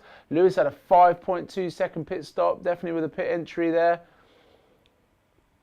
One of the Ferraris is in. Hasn't shown us which one. I think it was the second. That's so it's Sainz. Charles. Is it Sainz? That's Sainz on board there, yeah. So it looks like every driver who was ahead of their teammate has gone into the pits. And here we go. So we're looking for Verstappen, Leclerc, Norris, Ocon, Russell, Sargent, Alonso, Shinoda, Magnussen. That's the top 10. This is going to be interesting to see how quick they catch the people who didn't pit on the intermediates now. Yeah. This could be this is the potential to be big for Verstappen. Look at the spray. I think it might have been a bit early, you know, looking at it. Who's that looking at Lewis?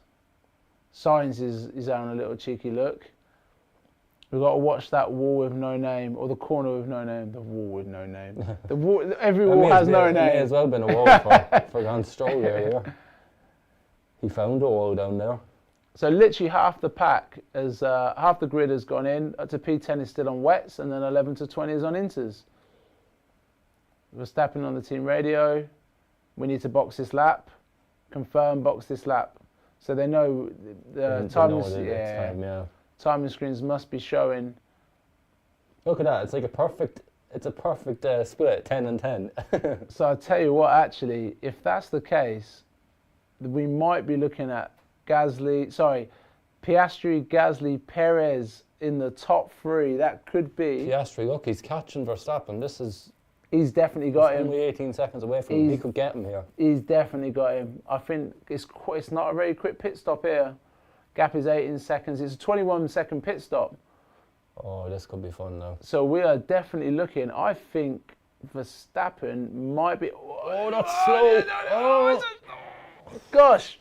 3.2. You had to do with Norris on the exit as well.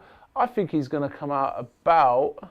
Oh. Maybe by Sainz. Oh, it's all getting very sloppy out there. Now. There's Perez. Piastri's ahead. There goes Hamilton. There goes Sainz. They've all jumped him. Yeah, this is a nightmare for those guys who stayed out. That's really hard. How do you make that decision which driver to go in? Because the problem you have is if you put everybody in, then everybody's getting in each other's way and it's going to be twice as slow. I don't know. That I is think so difficult. you might have to do it. I think sometimes you've got to think, can you double stack? But we saw the Hamilton pit stop was 5.2 seconds, and that's just because of they didn't want to give an unsafe release. Yeah, traffic in the way. Traffic in the way. So you're right. I mean, Esteban Ocon stayed out. Esteban Ocon has stayed out. So he must be gambling on a safety car. So Verstappen did come out second. So somehow he did get out second. Not sure how we missed that. So I saw a lot of them go by. New race leader, Oscar Piastri. But Verstappen is catching him. McLaren's number. Yeah, I mean, it's just a matter of time, isn't it? McLaren's future number 1, Oscar Piastri. They did take the laps away as well. I see here it's 11 laps. It's not. Yeah, they did take it away. Took the What laps a shame.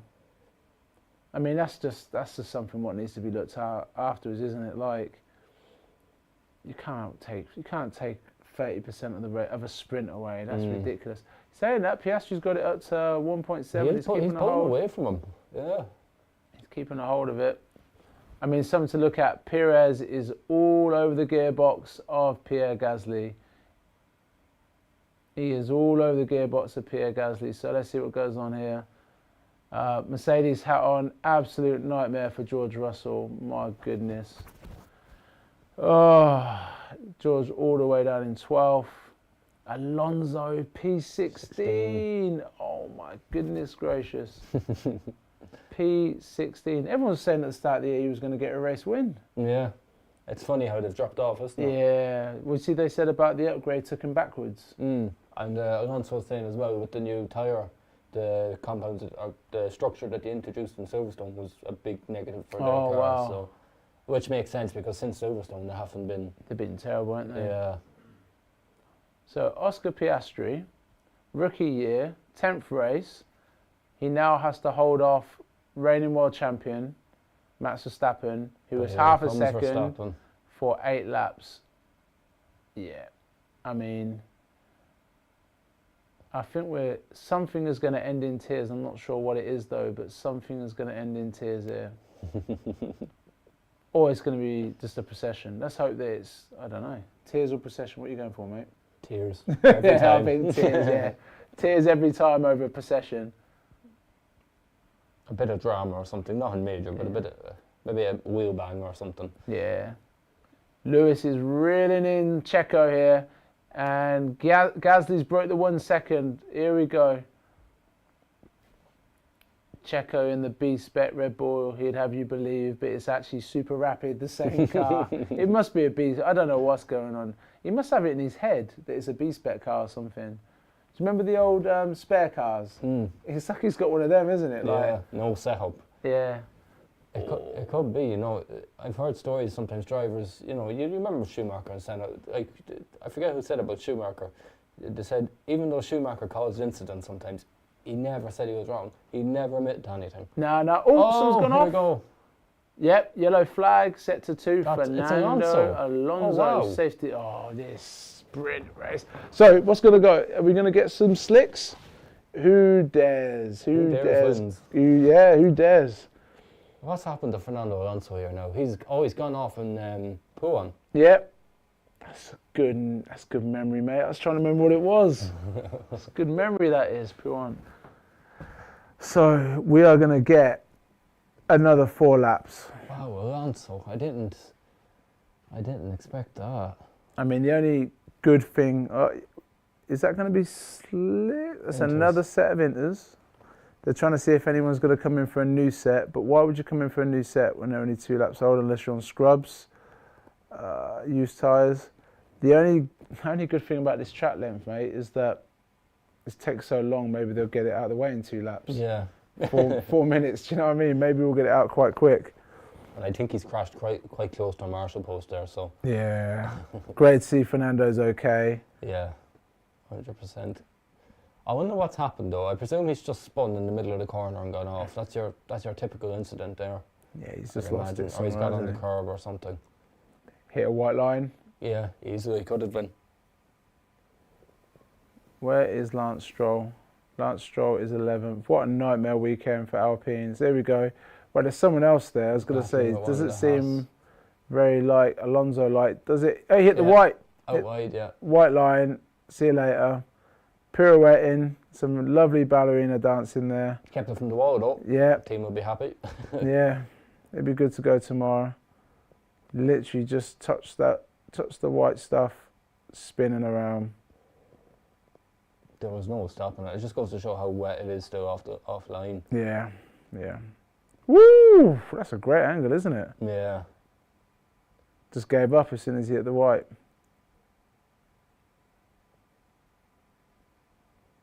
So what do you reckon? Can we get rid of that car in the next minute, surely?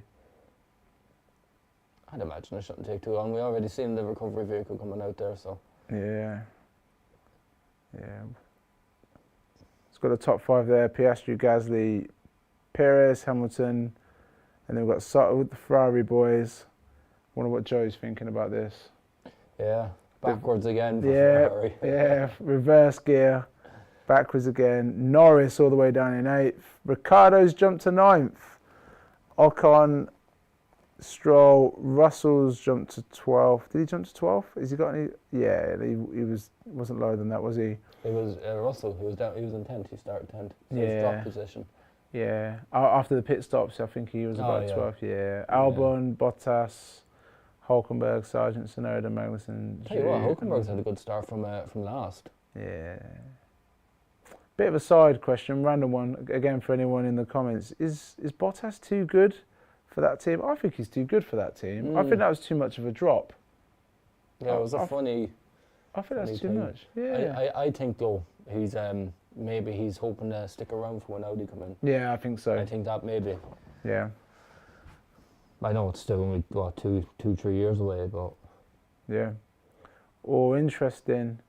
So it just said, I missed the second part of it. Team radio for Verstappen saying that Piastri's front left is already suffering. Oh, wow. So what they've done there, again, throwback to last week with some of the analogies about the shark. They've dropped a little bit of blood in the water for Verstappen to think, right, let me go get him. Let's go get him, yeah. Go get him, Max. His front left is surely fine. So look what happened here. This is Max come out the pits. There's Piastri. I'm so surprised that he must have only been a touch ahead of the rest of them. Safety car ending. Nice and quickly. Nice and quick. Yep. Come on, Piastri, hold on to this now. Yeah. I wore my hoodie for him today, I know. It's a Ricardo hoodie, but we'll call it that. Yeah, I might have to pick up a little bit of McLaren stuff just for Piastri. Not for Lando though. Just a little bit for Piastri. I think he's got it. Lando's been whinging a little bit much recently. You think so? A little bit. Yeah. A little bit. He to humble himself a little bit.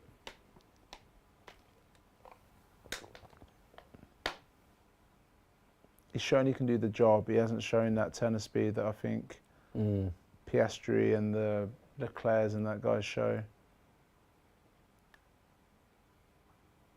I think Piastri's definitely already shown to be his strongest teammate anyway. Yeah, by I know he was with Carlos Sainz, but you know they were. I think Sainz and Norris were like 9-9 level on their first year in terms of qualifying results or something, 9-10 or something like that. Yeah, and it was easy because Norris was a rookie and Sainz had been about for a while, so Piastri's a similar age. Hey, you know something? That's a great point. We're really going to find out about Lando now the next 18 months, aren't we? Yeah, He's got a real test now. Someone a similar age, someone who's clearly talented. Let's see what he's got. Yeah. But if they work together, like McLaren can't be stopped. Yeah. And I think that's an important thing that they have to remember as well.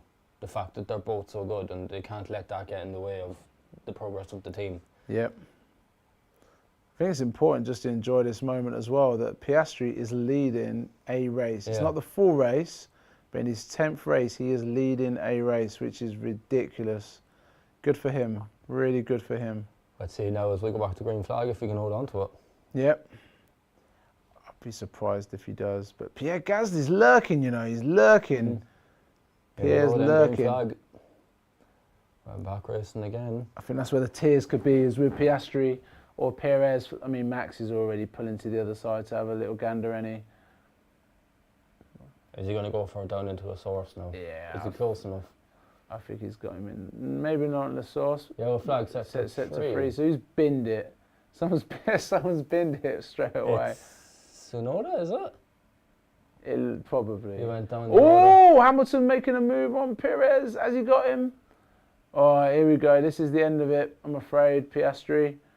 Verstappen. Oh! I thought he was going to make a move. He was going to go for it. Yeah, and Radiant, yeah. Oh, he's right behind him now. Here we go now. This is it. Unfortunately, he got Max Verstappen, great slipstream. Again and just behind him, Oscar. Yeah, just cruises. Lewis is making a move on Perez. Does he get it? No, he doesn't. New race leader. He's not a new race leader. He's led every race. What are they talking about? Oh, you mean just this one? Fair enough.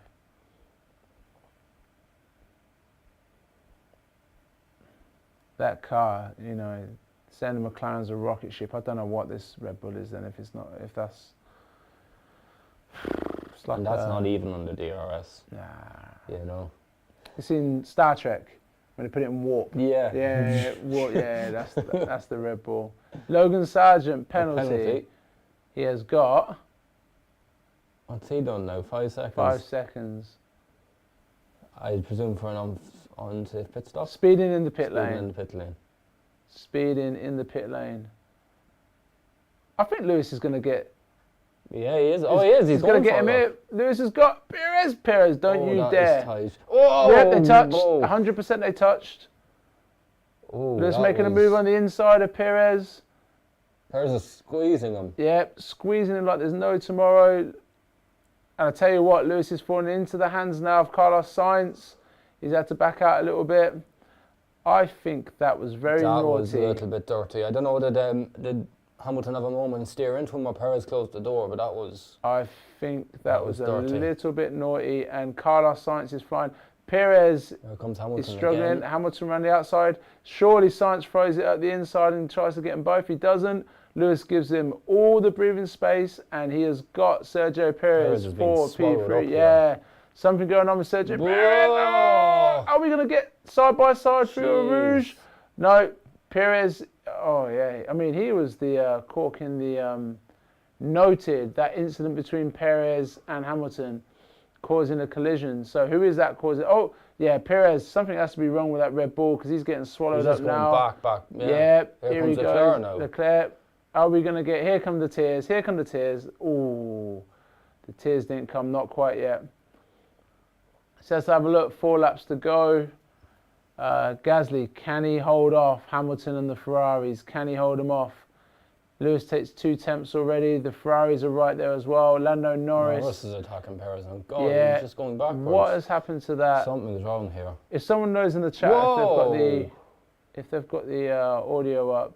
Perez just went wide and had a massive slide out of turn 9. This guy has no chance of keeping his seat. Here we go. I have no rear grip, so it's nothing to do with the car. No problem. The tyres are gone. Well, that's odd. I'm sure no one's got any rear grip. You know, like there's always an excuse for it with Checo, and he was supposed to be the guy who looks after tyres. Remember, Singapore and stuff. That was always his calling card. Yeah. He was never supposed to. Is he gone off? Is he gone straight on? He is gone straight on. Yeah, he's gone straight on. He's off the track. Oh, come on there. Gosh. Oh! Sergio Perez is tumbling down the order, and everyone called me bananas when I said he won't get to the summer break. And if he races like this tomorrow, I think there's a good chance that they just... Can you imagine if they just move Daniel up again? Just out, yeah. It won't be the first time they've done that. Just, you know what, just box him. Just box him. Whatever's going on with that car, just box that car. Right at the front, Hamilton's 7 temps off Gasly and Sainz is 6 temps off Lewis. So that's George. So oh no, that is Lewis and check. Right, let's have a look then. Was that Lewis? Was that turned in on him or? I think it's just can't really tell. It's very hard to tell from that angle. It squeezed him a little bit there. I mean, that's just racing for me. When you see it from that angle, that's racing. I think a penalty to either would be a bit harsh there. So Lewis getting ready to make a move on Pierre Gasly here. How's Lance Stroll doing? Where is Lance Stroll? Because I picked him to move up and he's let me down. Russell up to 10th now. Stroll 11th. Yeah. Fernando's out. Who was our other wet weather expert? Ocon in 9th. Stroll as well, he hasn't really done anything. Hamilton trying to get 3rd, which is good for him after starting 7th. Unfortunately, the line we've had to say here, way too much. Verstappen has dropped the person in 2nd place. 3.5 seconds within 2 laps. So much for the Red Bull struggling in the wet. Yeah. We put these things out here all the time, mate, and they get never proven wrong. Yeah. F1 making us look like fools. Yeah. Red Bull making us look like fools. Yeah, Red Bull's made everybody look like a fool this year. Yeah. I know you said you like rallying. Do you see how that Mercedes is sliding around the corners? Carlos Sainz is right after him as well. Be interesting to see if he can make a move on Hamilton. So 0.8 of a second. It seems to have got him a little bit back. Sergio Perez, what's the team radio?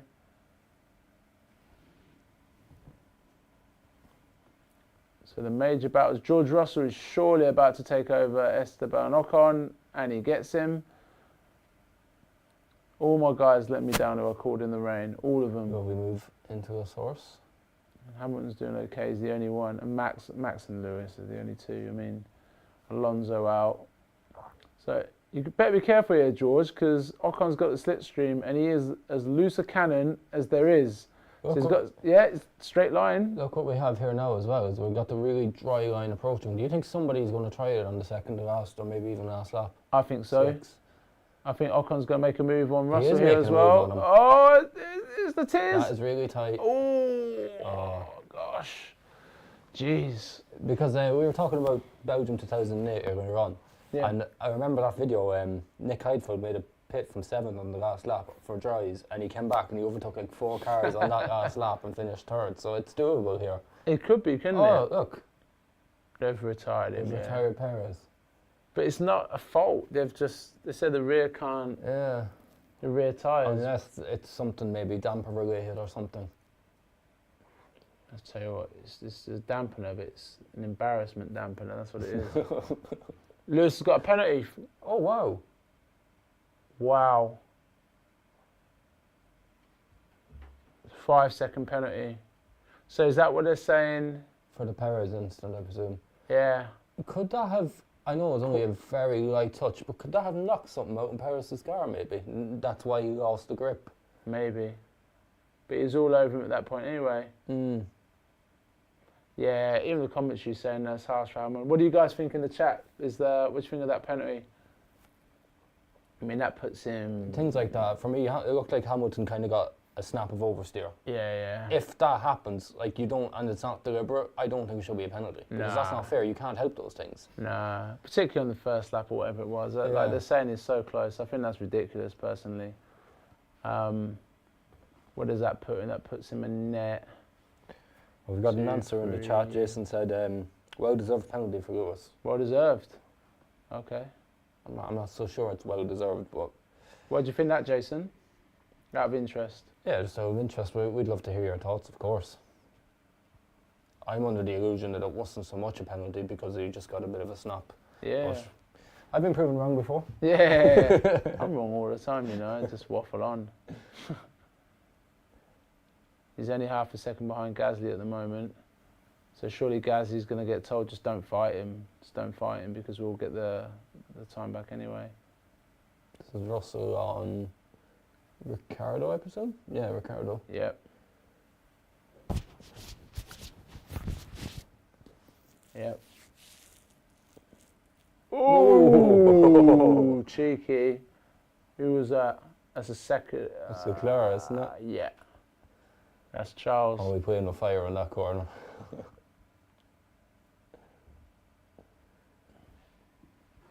Has Jason got back? I'm really interested to see why he thought that was a penalty. No, not yet. Okay.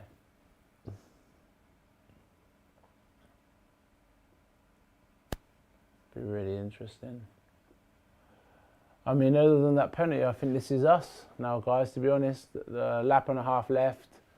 I mean, there is no DRS, but no one, Bottas and Albon maybe. Bottas might get Alexander Albon. Zhu might get Hulkenberg, maybe. I mean, Lewis all of a sudden is half a second, just about 7 tenths behind Gasly, but I think he's got him covered. Final lap for Max Verstappen, and in those 5 laps, he has taken a second per lap. Usual story. Which means tomorrow, he could be another 30, 40 seconds ahead. Yeah, if he does the same. It's funny because, you know, I've people coming up to me and saying, oh, what do you think of the season this year? It's boring, isn't it? And I always say, no, it's been a great season. Yeah. Behind Max Verstappen. Yeah. It really has been a good season. It's been good. Lots of good racing. So yeah, with the penalty, Hamilton's down in 7th. What's his distance? I think he's got no choice. We're down 7th, yeah.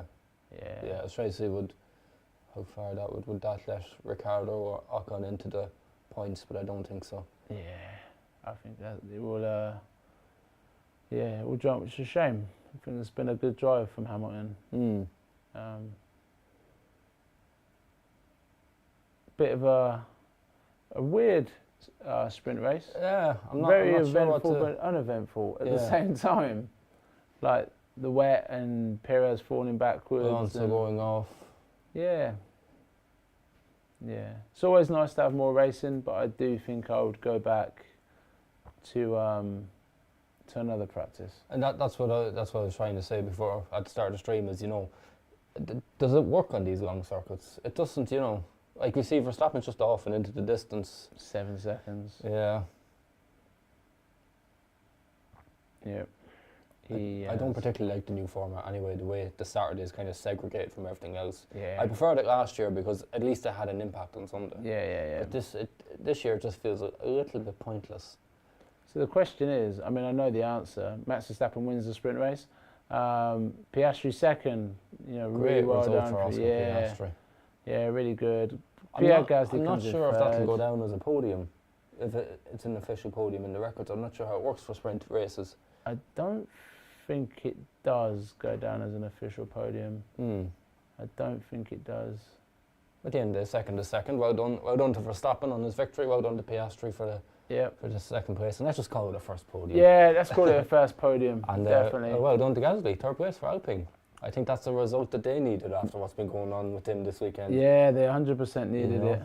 For sure. What are your thoughts on, why don't they just do this all on a Friday? I know what they're going to say is that no one can watch the qualifying because the qualifying would be where practice 1 would be. Well, that's actually a good point because I don't know if you noticed, but on the new calendar for next year, the first couple of races, I think it's to accommodate Ramadan that's on the same time. They're going to be on a Saturday. Yeah, so instead of Friday to Sunday, we're going to have a Thursday to Saturday weekend for the first 3-4 races, which is going to obviously make it a lot harder to follow. Yeah. But it's going to be really strange having a Grand Prix on a Saturday. I think so. That would be really tough to have. I mean, and just again, weird, it comes back to your point of tradition. The tradition for me was always the main event Sunday. Main event on Sunday, yeah.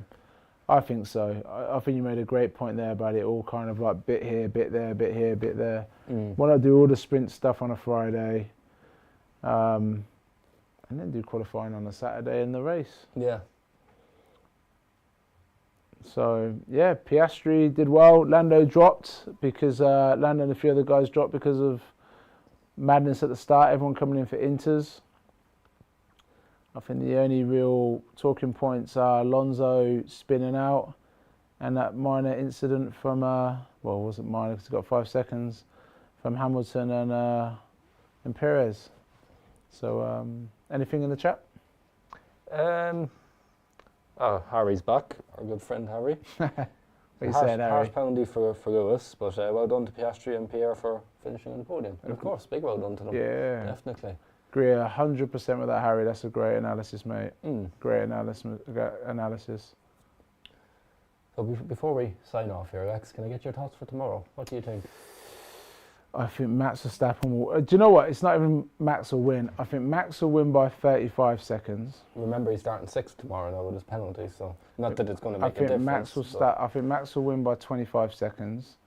It would take him another 10, 12 seconds. We'll say Max by 20. Who's second on the grid? Perez. Perez. I'm going Hamilton. No, I'm not. I'm going Verstappen, Leclerc, Hamilton as my top three. Yeah. You? I'm not sure. Obviously, I'd say Verstappen anyway, but I think it'll depend again on the rain. If it's a big factor tomorrow, I think there is still rain coming for tomorrow, so I'll have to double check that. But yeah, I think it'll be Verstappen, probably Perez double podium, either second or third, and then I'd say one of the McLarens, either Piastri or Norris again. Yeah. Because I think the Mercedes, maybe the track doesn't suit them, and Ferrari just been going backwards, so I can't see them on the podium. Where are they starting tomorrow, the McLarens? That's in it, because I think they're starting a little bit further back. Fifth and seventh? Fifth and seventh. That's Norris the only fifth, reason I Piastri didn't put them on the podium. Yeah. That's the only reason. I think they definitely could. I think it's hit and miss between them and Mercedes. I think it depends on the circuit, but I do think overall they're generally faster for the moment. So yeah. So end of the sprint race, another great win for Verstappen. Yeah. First podium, if you like, for Oscar Piastri. What a great result for him again. Yeah. And another strong podium for Pierre Gasly, his first with Alpine. So thank you very much for following us, and I hope you enjoyed the watch along. And sorry it was such a delay. I don't know why they delayed it till the start of the rain, but anyway, we got over it and we had a good race at the end. Thank you very much for following. Make sure you like, you comment, you subscribe, you do all that lovely stuff for us, and you can catch us back here tomorrow for the race at 1:30. So see you tomorrow and enjoy the rest of your Saturday. Cheers, guys.